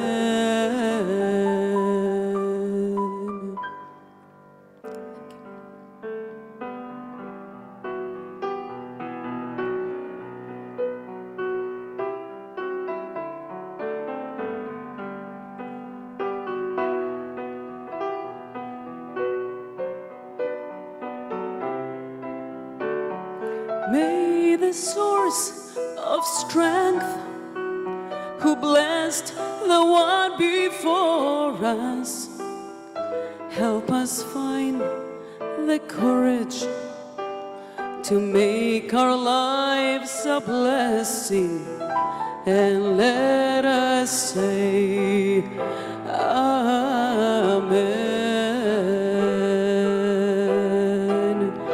and let us say Amen.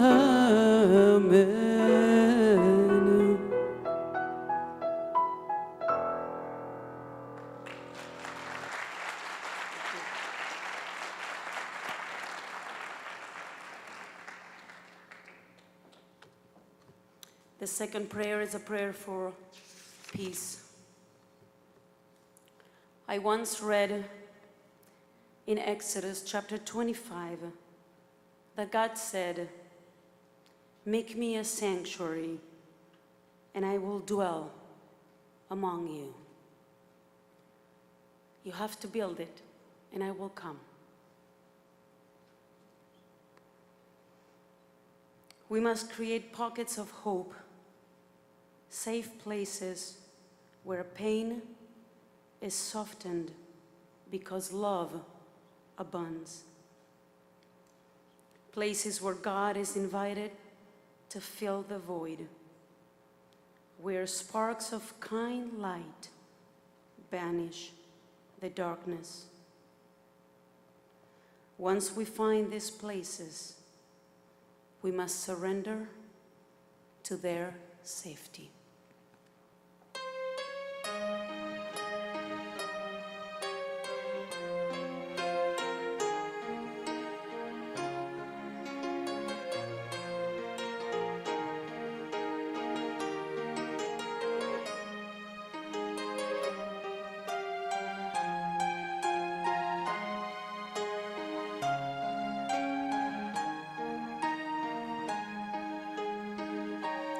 הוא לרצון אמרי פי והגיון ליבי לפניך אדוני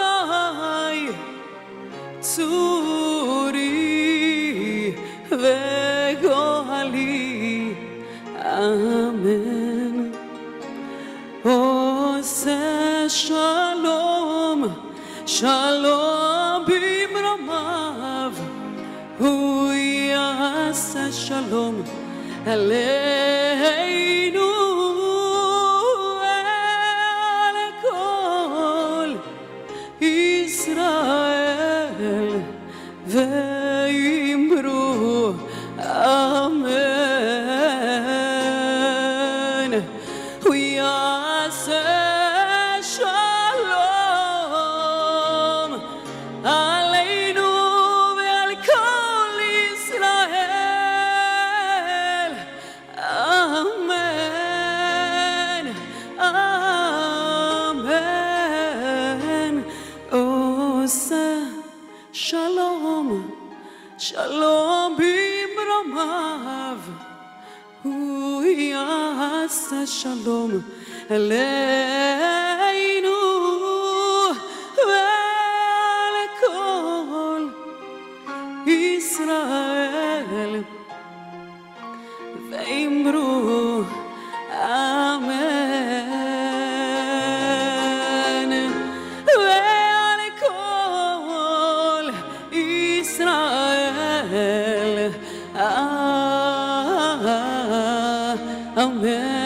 amen oh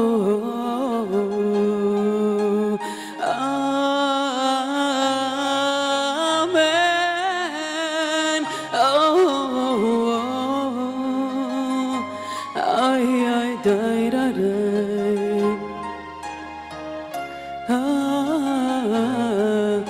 amen amen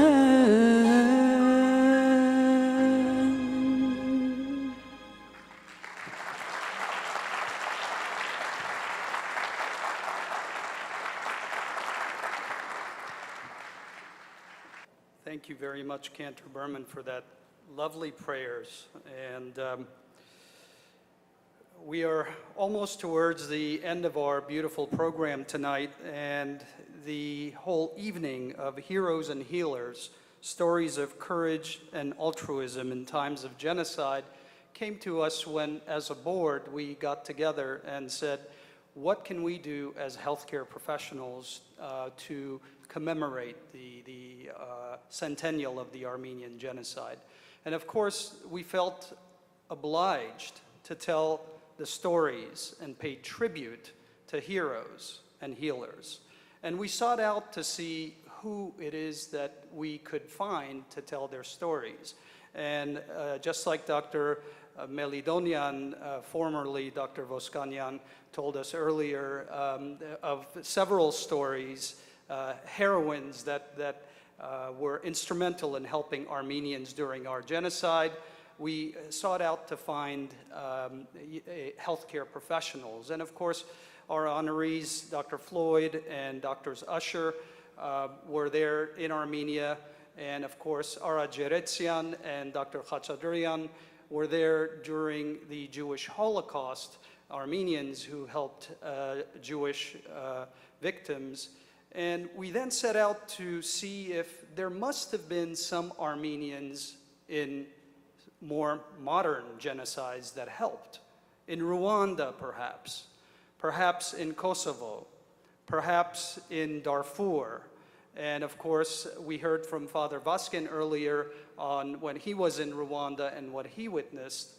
And we reached out to the World Health Organizations, we reached out to Doctors Without Borders to see if there were any Armenians that were serving. And after a thorough search, it turned out that we hadn't come up with anything. And we thought to ourselves that there must have been an Armenian healthcare professional there. And at one point, we said we will continue our search, and went on to complete the program. Until recently, when I was at a family gathering and I was telling my uncle about the program, and my uncle who is here tonight actually, and I was telling my uncle about the program and what we have organized, and we were hoping to find some Armenians who were there perhaps in Kosovo or Africa, and my uncle said, well, yeah, we have somebody in our family who's there currently, actually, and of course, after looking high and low and trying to find a Armenian healthcare professional, it turned out that we had one right in the family. So, and my uncle and his wife is from Ethiopia, Sevan Avakian Kalandarian, said, well, you need to get in touch with her right away, and I did, and within hours I got a response from the middle of a refugee camp in Africa, and which is our next honoree, Dr. Sabrina Avakian. Now, Dr. Sabrina Avakian was born in Ethiopia to an Armenian father and an Italian mother, and she was raised speaking Italian and Armenian, and I've had the opportunity to talk with her on a daily basis practically over the past several weeks, and she's such a fiery personality, a firecracker with an Italian accent, and we made arrangements for her to address the crowd via video feed from Africa. Unfortunately, Dr. Avakian just today received a delegation from New York, an emergency delegation from New York, and she had to go away from an area where there is internet access, as they were having some issues with refugees coming from Nigeria that were fleeing some of the atrocities that being committed by Boko Haram.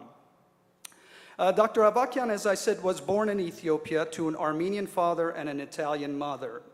In honor of her Armenian heritage and its history, she has decided her life to promote human rights across the globe, working with the United Nations and other organizations.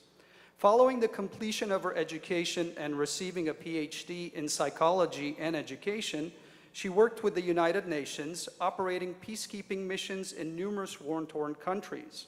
Currently, she's an expert on juvenile justice courts and family mediator, and is representing as a representative of the European Association of Judges for Mediation, strengthening mediation procedures in Europe.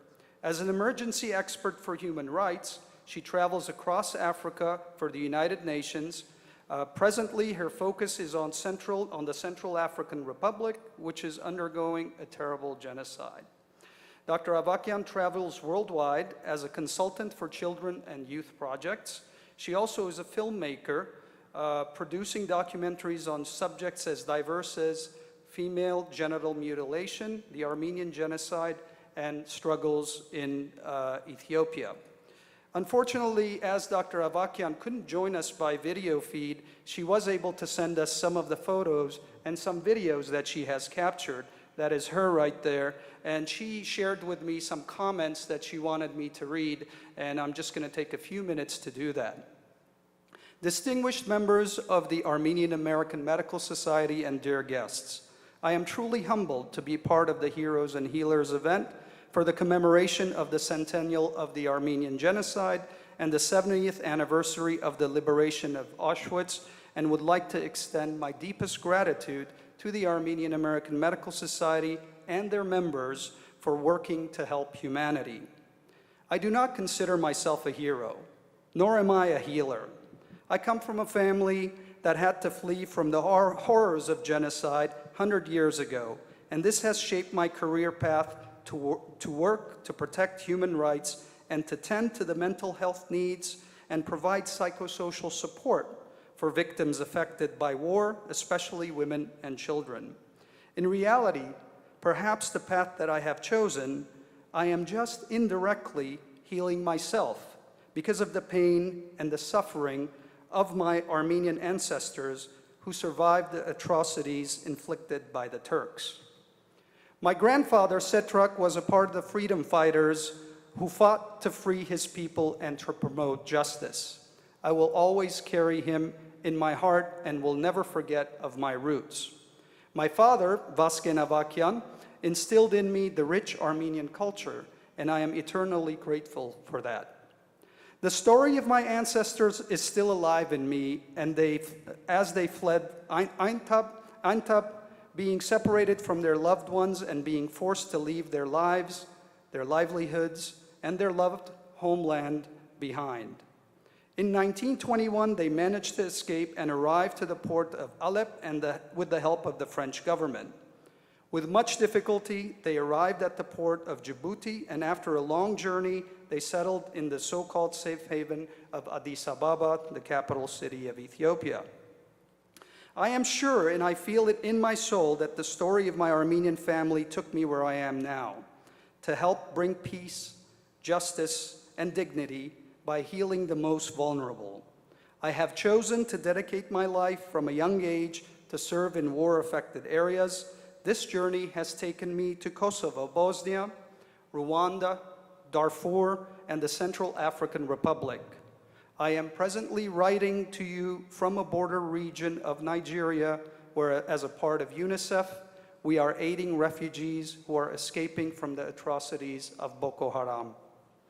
All of these places have got a common ground, a genocide, resulting from a conscious choice of an evil group to promote hatred and fear to keep itself in power. Places that have evoked in me the suffering of my loved ones are in particular Rwanda and Darfur, where I worked in the field to protect human rights and provide psychological support to women and children displaced and victimized by the war.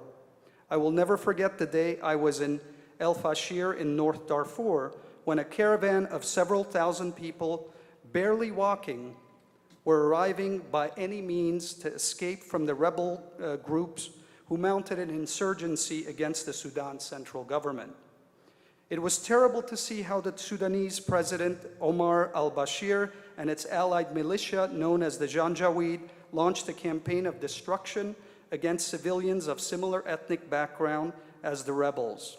They wiped out entire villages, destroyed food and water supplies, and systematically murdered, tortured, and raped thousands of Darfuris. I couldn't have helped think that my people had suffered the same way. Young women raped systematically, were rejected by their husbands, and they were considered to be impure. I met many of these women and counseled them, who now live with dignity and carry on. One in particular remains in my mind. She was just a child, big eyes and full of wounds. She told me that the Arab militia, the Janjaweed, recruited by the Sudanese government to fight the rebels, tied her to a tree and raped her all night. Yet there are many other girls who had the same experiences. Our team rescued many young victims, women and girls, out of these fields, many of whom were crawling as they could no longer walk. It is shocking to me that the government of Khartoum was consciously using this strategy of systematic rape and murder for ethnic cleansing.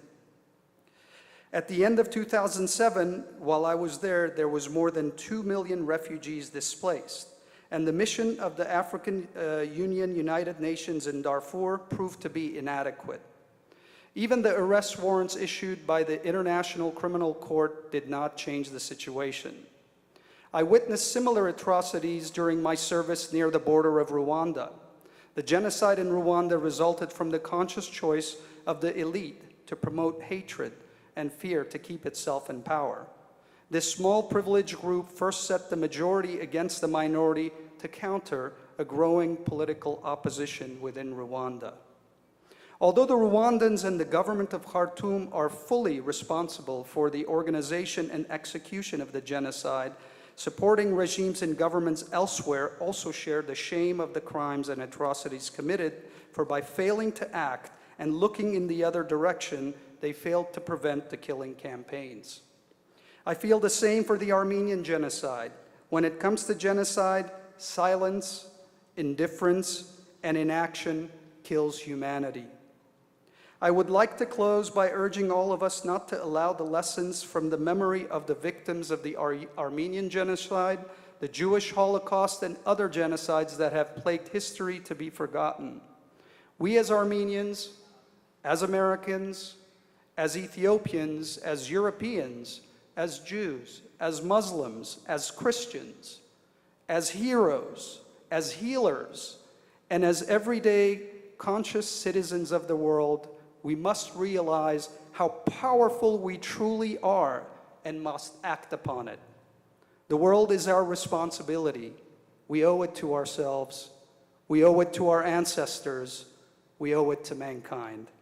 Thank you, Sabrina Avakian.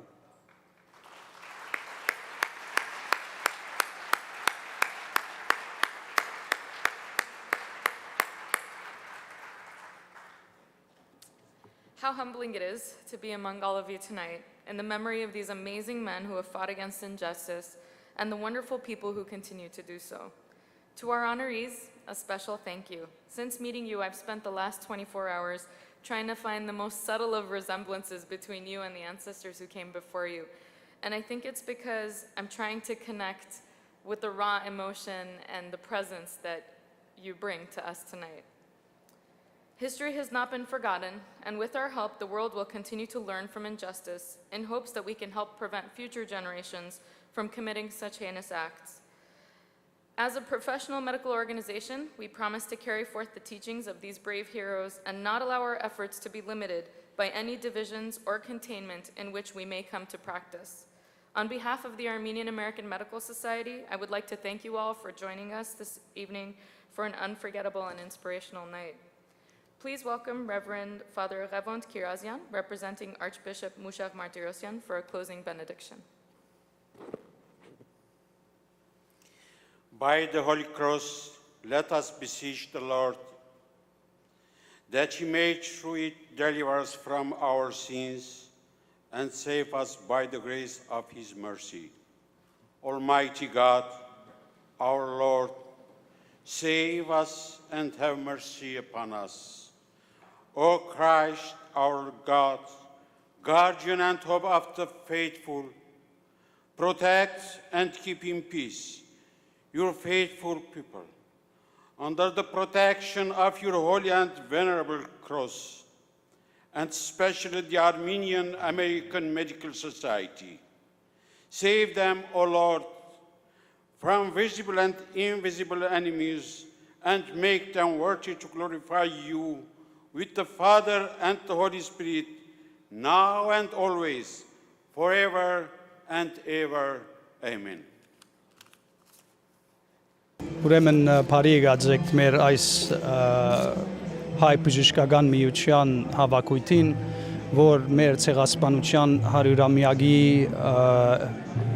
հիշադակի արդիվ այս հավաքույթը կազմակերպած ենք։ Այս հավաքույթին անունը Heroes and Healers, ուրեմն որ հայերենով գսենք հերոսներ եւ բուժիչներ կամ բժիշկներ, ուրեմն այս պատմություններն են, որ իսկապես հերոսներ, որոնք բուժող եղած են զանազան ցեղասպանության ժամանակ։ Այս ցեղասպանությունները մենք այսօր պիտի պատվենք երկու ամերիկացի բժիշկ, որ ներկա էին 1915-ին մեր պատմական հայ հողերու եւ օգնած են բազմաթիվ հայեր։ Նույնպես գերմանացի բանակի մեջ Armin T. Wagner, որ ինքը իրենց բանակի մեջ nurse էր եւ նույնպես շատ նկարները, որ այսօր ունենք մեր հայ ցեղասպանության, ինքն էր որ նկարած եւ քաղտնի երբով այդ մեր հայ հողերեն բաղցուցած էր եւ հիմա արդեն publish եղած են եւ այսօր փաստ են որ այս ոչիրները որ գազմվեցան մեր հայերուն թեմ։ Նույնպես մենք պիտի պատվենք երկու հայ բժիշկներ, որոնք օգտակար եղան հրյաներու ցեղասպանության ժամանակ, երկրորդ համաշխարհային պատերազմի ժամանակ։ Եվ նույնպես պիտի պատվենք հայ բուժիչը, սայքոլոգիստը, հոգեբուժը, որ ներգայիս արդեն ապրիգեի մեջ է եւ օգնում է ներգայիս պատահող ցեղասպանության վիկտիմներուն եւ շատ ուրախ ենք որ մեր հետն եք այսօր. So I would like to welcome everybody to the Armenian American Medical Society's Armenian Genocide Centennial event. This event is called Heroes and Healers, and it is a tribute to the humanitarian and the selfless acts that healthcare professionals have volunteered to help the victims of genocide. Today we'll be honoring two American doctors, Dr. Floyd Smith and Dr. Clarence Usher, who were there in 1915 and in Van and in Aintab, helping the victims of the Armenian genocide as the genocide was unfolding. We will also be honoring Mr. Ara Jeretsian, who had a clinic and he hid 300 to 400 Jews in this clinic during the Jewish Holocaust. And also Dr. Haruchun Khachaturian, who was also a doctor in the Russian army, who also helped Jews in the concentration camps. We will also be honoring Dr. Sabrina Avakian, and Dr. Avakian currently is in Africa. She'll be addressing us from Africa. She has been in Rwanda, in Darfur, involved in helping the victims of genocide currently. We're very proud to put this event, and thank you very much for joining us.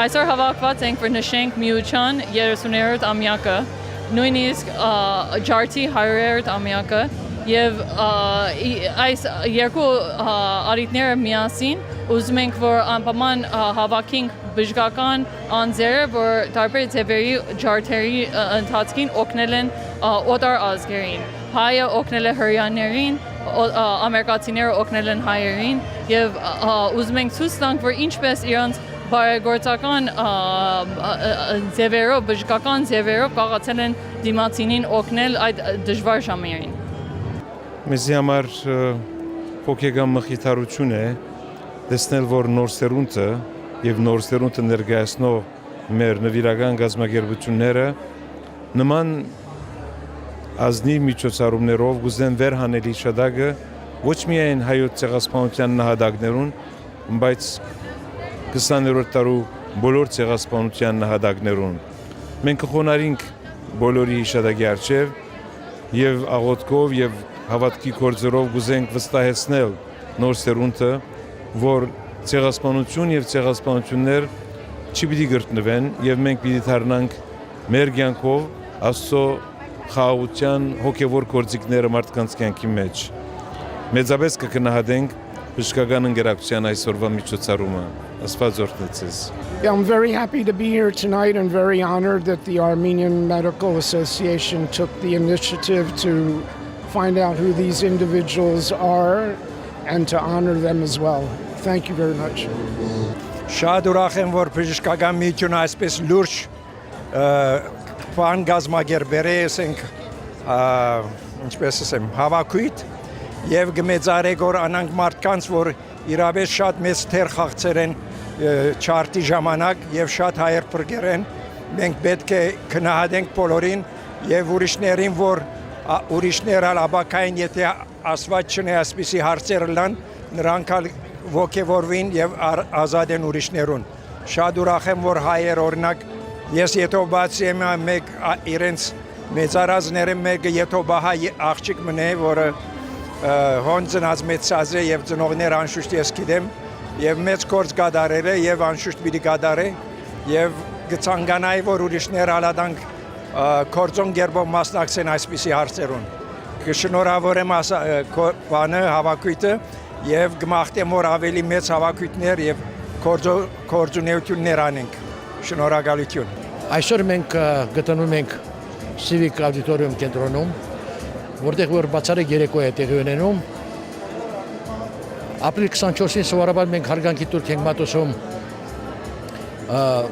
անմեղ զոհերի հիշատակին հայոց ցեղասպանության, բայց միևնույն ժամանակ մեր հարգանքի տուրքը մատուցում նաև այն մարդկանց, այլ ազգի նվիրալներին, ովքեր իրենց կյանքի իմաստը տեսել են մազապուրտ եղած հայերին օգնություն ցուցաբերելու, որբերին հրամություն անելու եւ լինի դա իրենց ստեղծագործություններով, լինի դա ուրեմն իրենց կյանքի նվիրումով լինի բժշկելու միջոցով, բայց ամեն մեկը իր ոլորտում իրոք կատարել է այն, ինչ մենք նկարագրել ենք որպես մարդկային բարձր հատկություններ, որոնցով իրանք աչքի են ընկել եւ հայ ժողովրդի կողմից այսօր իրոք համարվում են մարդիկ, որոնք որ իրենց բարձրագույն մակարդակով աշխատել են սպասարկել եւ ծառայեցնել իրենց արվեստը կամ իրենց արհեստը հայ ժողովրդին եւ ցեղասպանությունից մազապուրտ եղան մեր հայրենիներին։ Այսօր ստե գտնվում են մարդիկ, որոնք որ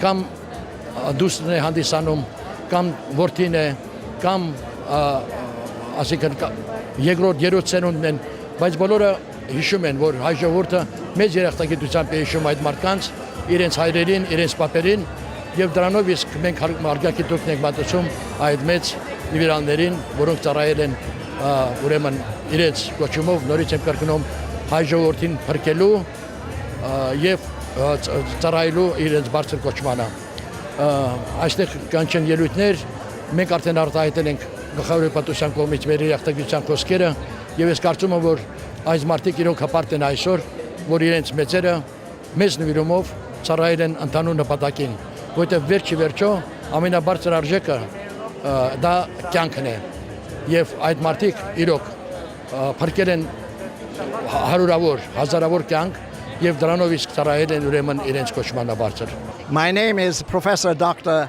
Simon Simonian, and we are gathered here this evening on the centennial of the commemoration of the Armenian genocide in order to come together to remember and honor the memory of our ancestors, forebears, who innocently died as men, women, and children in the hands of the Muslim Turks in 1915 and beyond and before. And we are known to have been the first nation who adopted Christianity in the year AD 301, and other nations followed our example. We are also, as Armenians, known 6,000 years ago, that's 4,000 BC, carbon dated, to have created advanced human civilization, including the first dwellings where people lived, the first agriculture where people planted grain and vegetable, the first wine press 6,000 years ago, the first industry for making tools, including the wheel, and we domesticated animals like the cow and the sheep and the goat and the horse for fast transportation. We also invented the writing, because on the dwelling of the house, on the door, we wrote a mark saying, "This is S, my door, my house." And he would say, "I am Megardich," let's say M, on his door. So we invented the wheel, the writing. These are among the biggest inventions in history. And so in a free country like this, we really would like to work together in order to collaborate and become the strong people we deserve to be. Tonight, we are honoring a number of people who helped us during the First World War and beyond in order to save lives. They consist of people from various countries, doctors and missionaries who were in Eastern Turkey and other parts of Europe saving Armenian lives. And they are here today to honor them. But because many of them have died, their children and grandchildren are representing them here today to receive awards from us and our gratitude and love for the life-saving good work they did to better society and the world. Արտակարգ միջոցառում է, հատուկ դրա համար եկել եմ Լաս Վեգասից։ Աշխարհը պետք է իմանա ինչ է կատարվել 100 տարի առաջ։ Ի վերջո դա առաջին ցեղասպանությունն էր 20-րդ դարում եւ մենք ունենք դիսպլեյներ տարբեր ժամանակաշրջաններից եւ կարծում եմ դա անչափ կարեւոր է, որ այս 100-ամյակի օրերին մենք լուր հասցնենք ամբողջ աշխարհին, թե ինչ է կատարվել եւ աշխատենք նման բան երբևիցե չկատարվի եւ ճանաչումը ցեղասպանության չափազանց կարեւոր է, ինչին որ հասել ենք արդեն շատ երկրներում եւ ունենք դեռ աշխատելու տեղ։ Այո, այս ուրախ եմ, որ ասպացարիկ միջոցառման ներկա եմ, որովհետև էսի շատ հարգելի մի հայ բժիշկների միությունը կազմակերպել է եւ շատ creative ստեղծագործ մի միտք է, որ հավաքել են մեկ սրահի մեջ տարբեր ցեղասպանությունների մասին դերակցություններ, ուրեմն էսի գոչվում է ոչիր մարդկության թեմ։ Ուրեմն էսի միան հայկական հարյուրամյակի միջոցառում չէ, այլ միջոցառում է, որ հիշենք, որ այս ցեղասպանությունները միշտ պատահել են, սկսելով հայոց ցեղասպանությունից 20-րդ դարու առաջին ցեղասպանություն 15 թվականից, հետո հրեաների հոլոկոստը, հետո Կամբոդիա, Ռուանդա, Դարֆուր, անընդհատ գտնվում է, հուսանք, որ մարդկությունը դաս կսովորի այս դժբախտություններից եւ չեն թողնի, որ այս ցավալի դեպքերը, այս հսկա ոչիրները գտնվեն մի անգամ եւս։ It is something strange happened to me after my father died. For several years, my mother concerned about my father and his work as a writer and poet. It was not so much about the Armenian genocide or the Jewish genocide. It started later. So it's only since 20 years that after the death of my father and my mother, I started to be interested myself. And people asked me, can you come and be present when we show the photos of your father and we speak about genocide? And so little by little I discovered that I carry in myself a lot of my father left to me, but not speaking, just a hereditation. And that is what makes me speak, because I feel it is, I'm doing something for him and I'm doing something for ourselves, for my children, because the future is not said that we will again have, especially in Europe. I mean, in other parts of the world, there are terrible things happening always again, but we hope to save Europe from that. I mean, Europe, because United States is safe by itself. You don't have so many dangers so near to you. But in Europe, we are, as you know, also what is happening in the Arabic countries. So, what do you think? Will recognition of genocides generally prevent the genocides in future and right now ongoing genocides? It can only prevent if we teach the youth in school and in education that they have to learn to watch what happens around them. Only starting to be aware of how people who want to be successful in politics and in power, they convince other people to do things which they wouldn't do generally. They have to learn very early in their youth how people are brought to do tragic things to other people. And this is one of the main solutions left, to hope that it won't repeat itself again. Իմ պապիկի պատմությունն էր, որ ես անկեղծանամ, ասեմ, որ ես եմ ջրի երես հանել 2011 թվականից մինչև 13 թվականը research-ներ արվեց և ու այդ ամենը արվեց հիմնականում հրեա Yad Vashemi ներկայացուցիչների կողմից, Վալենբերգի հիմնադրամի ներկայացուցիչների կողմից եւ հիմնականում այդ գործընթացը ղեկավարում էր Արտյոմ Չեռնամորյանը, ձեր գոլեգան, ինչի համար իրեն շատ շնորհակալ եմ։ Պապիկի պատմությունը շատ երկար ու դաժան պատմություն է կարելի ասել, որովհետեւ համարյա թե ամբողջ պատերազմի ընթացքում գերի է եղել տարբեր կոնցլագերներում։ Պատերազմից հետո էլ վերադարձավ արդեն Հայաստանում Ստալինյան ռեժիմի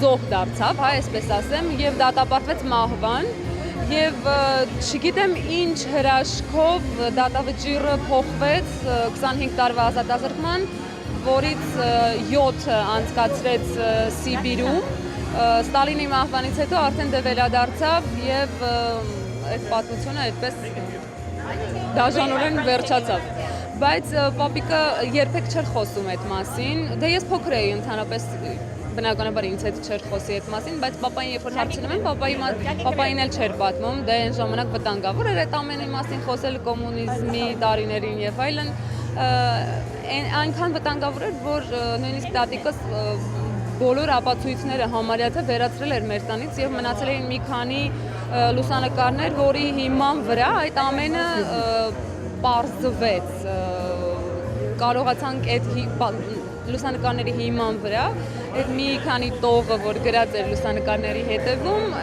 հենց այդ տողերի հիման վրա այդ պատմությունը ջրի երես դուրս եկավ եւ հիմնականում իշնորհիվ հենց նույն այդ հրեային Իոսիֆ Կոգենին, ով որ տեղափոխվել էր արդեն Իսրայել ապրելու եւ 1990 թվականին նամակ էր գրել Yad Vashem հիմնադրամ թանգարան, ինստիտուտ թանգարանին եւ մանրամասնորեն մանրակրկտորեն ներկայացրել էր այդ պատմությունը, թե ինչպես էին իրենք հանդիպել, ինչ պայմաններում, որտեղ, ինչպես էր պապիկս փրկել իր կյանքը մի քանի անգամ, որ իր փոխարեն բժշկական զննումների ուրիշ հայերի էր մտցնում, որպեսզի չպարզեին իր ինքնությունը եւ այլն, շատ հետաքրքիր, հուզիչ, վտանգավոր ու պատմություն։ Մենք այստեղ տեսնում ենք հայ-հրեական համանման ճակատագրերի խաչմերուկում, ինչ է կարծում, ինչպիսի քայլեր պետք է ձեռք առնել այսպիսի ոչրագործությունների դեմն առնելու համար։ Վայ, այդ շատ դժվար հարց է, ես այդ հարցին հստակ պատասխան չեմ կարող տալ, բայց միանշանակ այդ ամենը չի կարելի մատնել անտարբերության պատճառով էր, որ տեղի ունեցավ հոլոքոստը եւ անտարբերության պատճառով էր, որ տեղի են ունենում մինչեւ այսօր մնացած կոտորածները, ջարդերը եւ չգիտեմ երևի թե հիմնական պատճառը անտարբերությունն է։ Ուրեմն մեր այսօրվա իվենտը գոչվում է Heroes and Healers, այսինքն հերոսներ եւ բուժիչներ։ Եվ մենք ուզեցինք իբր բժշկական միություն գազմագերբենք մի հավաքույթը, որ պատմենք պատմությունը իսկապես հերոսներու եւ առողջապահական հերոսներու։ Ուրեմն նայեցանք, որ կդանք մի քանի ամերիկացի բժիշկներ, որոնք մեր պատմական հայ հողերուն, մեր հայ ցեղասպանության ժամանակ ներկա էին եւ օգնած են բազմաթիվ հայեր։ Նույնպես ուրեմն ուզեցին գտնել հայեր, որ ուրիշ ցեղասպանության, ուրիշ ազգերու ցեղասպանության ժամանակ օգտակար եղած էին։ Եվ անշուշտ երբ որ տեսակ պատմեցինք նույնպես բժիշկ Հարություն Խաչատուրյան, որ Ռուսիո բանակի մեջ բռնված էր Ուկրաինի նացի զինվորներից եւ փանդի մեջ ազատած էր հրյա անձը եւ նույնպես ոչ թե միան իր հիվանդություններեն, նույնպես իրեն փախցուցած էր այդ կեմպեն եւ հայ անուն նված էր եւ հայերեն խոսորվեցուցած էր, որ գրնա այդ անձը գերմանացիներեն փախիլ եւ ազատվել։ Եվ նույնպես մենք պատմեցինք այսօր բժշկուհիմը, որ հոգեբուժը, որ ներկային արդեն ապրիգիո մեջ է, դոկտոր Ավակյան, Սաբրինա Ավակյան, որ աշխատում է ներկա եղած է Դարֆուրի մեջ, եղած է Ռուանդայի մեջ եւ ներկայիս աշխատում է UNICEF-ի եւ ապրիգիայի մեջ է եւ ազատում է այս ներկայիս ցեղասպանության վիկտիմները։ Ուրեմն մեր այսօրվա հավաքույթին նպատակը այն էր եւ հուսանք, որ մենք գրնանք շարունակել այս պատմումները, այս տրիբյուտները, որ հերոսների, որ ոչ թե միան ընդհանուր հերոսների, բայց ավելի առողջապահական հերոսների, բժշկական կողմեն, հոգեբանական կողմեն եւ այլն։ Կարծում ես դեպքում մենք ունենք հայկական եւ հրեական ճակատագրերի խաչմերուկ, այսինքն նմանատիպ ճակատագրեր, այն ինչ պետք է արվեն, որպեսզի ցեղասպանությունների դեմն առնվեն, to prevent genocide, and also ongoing genocide today. Այո, ինչպես որ դոկտոր Ավակյանը ասավ մեզի ապրիգեին, մեր բոլորին պատասխանատվությունն է։ Եվ ամեն ինչ այսօր կարողությունը չունենք, որ մեր կյանքը թողենք դոկտոր Ավակյանի պես եւ երթալ ապրիգեի մեջ եւ այնտեղ աշխատել, բայց ամեն միսալ մեկ ծևով գրնանք օգտակար լալ, մի միջոցով գրնանք օգտակար լալ։ Եվ այսօր աշխարհը փոխված է տեխնոլոգիայի միջոցով, գրնա պատմությունները ավելի շատ փոխանցվել եւ այլն, եւ ամեն անց պետք է իրենց մեջ մի միջոց մտքնե եւ օգտակար լա, որ գանխենք այսպես ոչիրներ եւ գանխենք ցեղասպանությունը։ Շնորհակալություն։ Կա ինչ-որ կոչ, որը կցանկանայիք դիմել ժողովրդին, գուցե հայկական համայնքին։ Ինչպես որսի մեր դոկտոր Ավակյանի նույն մեսաժը գուզեմ ասել, որ մենք իբր ասք, որ ցեղասպանությունեն դարաբաց ենք, այդ բարդականությունը ունենք եւ պետք է փորձենք, որ իսկապես կանխել այս ոչիրները աշխարհի մեջ։ Well, I think events like you've just witnessed here today are probably one real practical way that that individual people and organizations can make a difference, where you can essentially counter or fight against the denial of genocides that have happened, because if you can if a genocide occurs and people don't acknowledge that it happened and take responsibility, then it's likely to happen again. So I was quite impressed with the program that was put together here for that reason. So much came out in the presentations, and I think it was a very good example of what can be done. Would you tell your personal story of your family in short? Well, my sister and I are the grandchildren of Dr. Floyd Smith and Bessie Smith, his wife, who were missionaries in Turkish Armenia in the 1913-1915 time frame. They had just recently been married and became missionaries and went from Iowa to Turkey at the very beginning of 1913.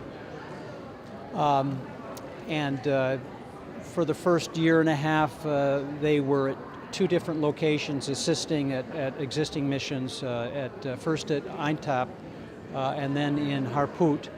And that was before the deportations and the massacres had started. But they did go to Diyarbakir and were the missionaries in charge of that mission station and clinic. And that was in late 1914. And so they lived through the initial start and some of the, I think, the worst of the violence against Armenians and other Christians in the area of Diyarbakir. And I think the other interesting thing might be that they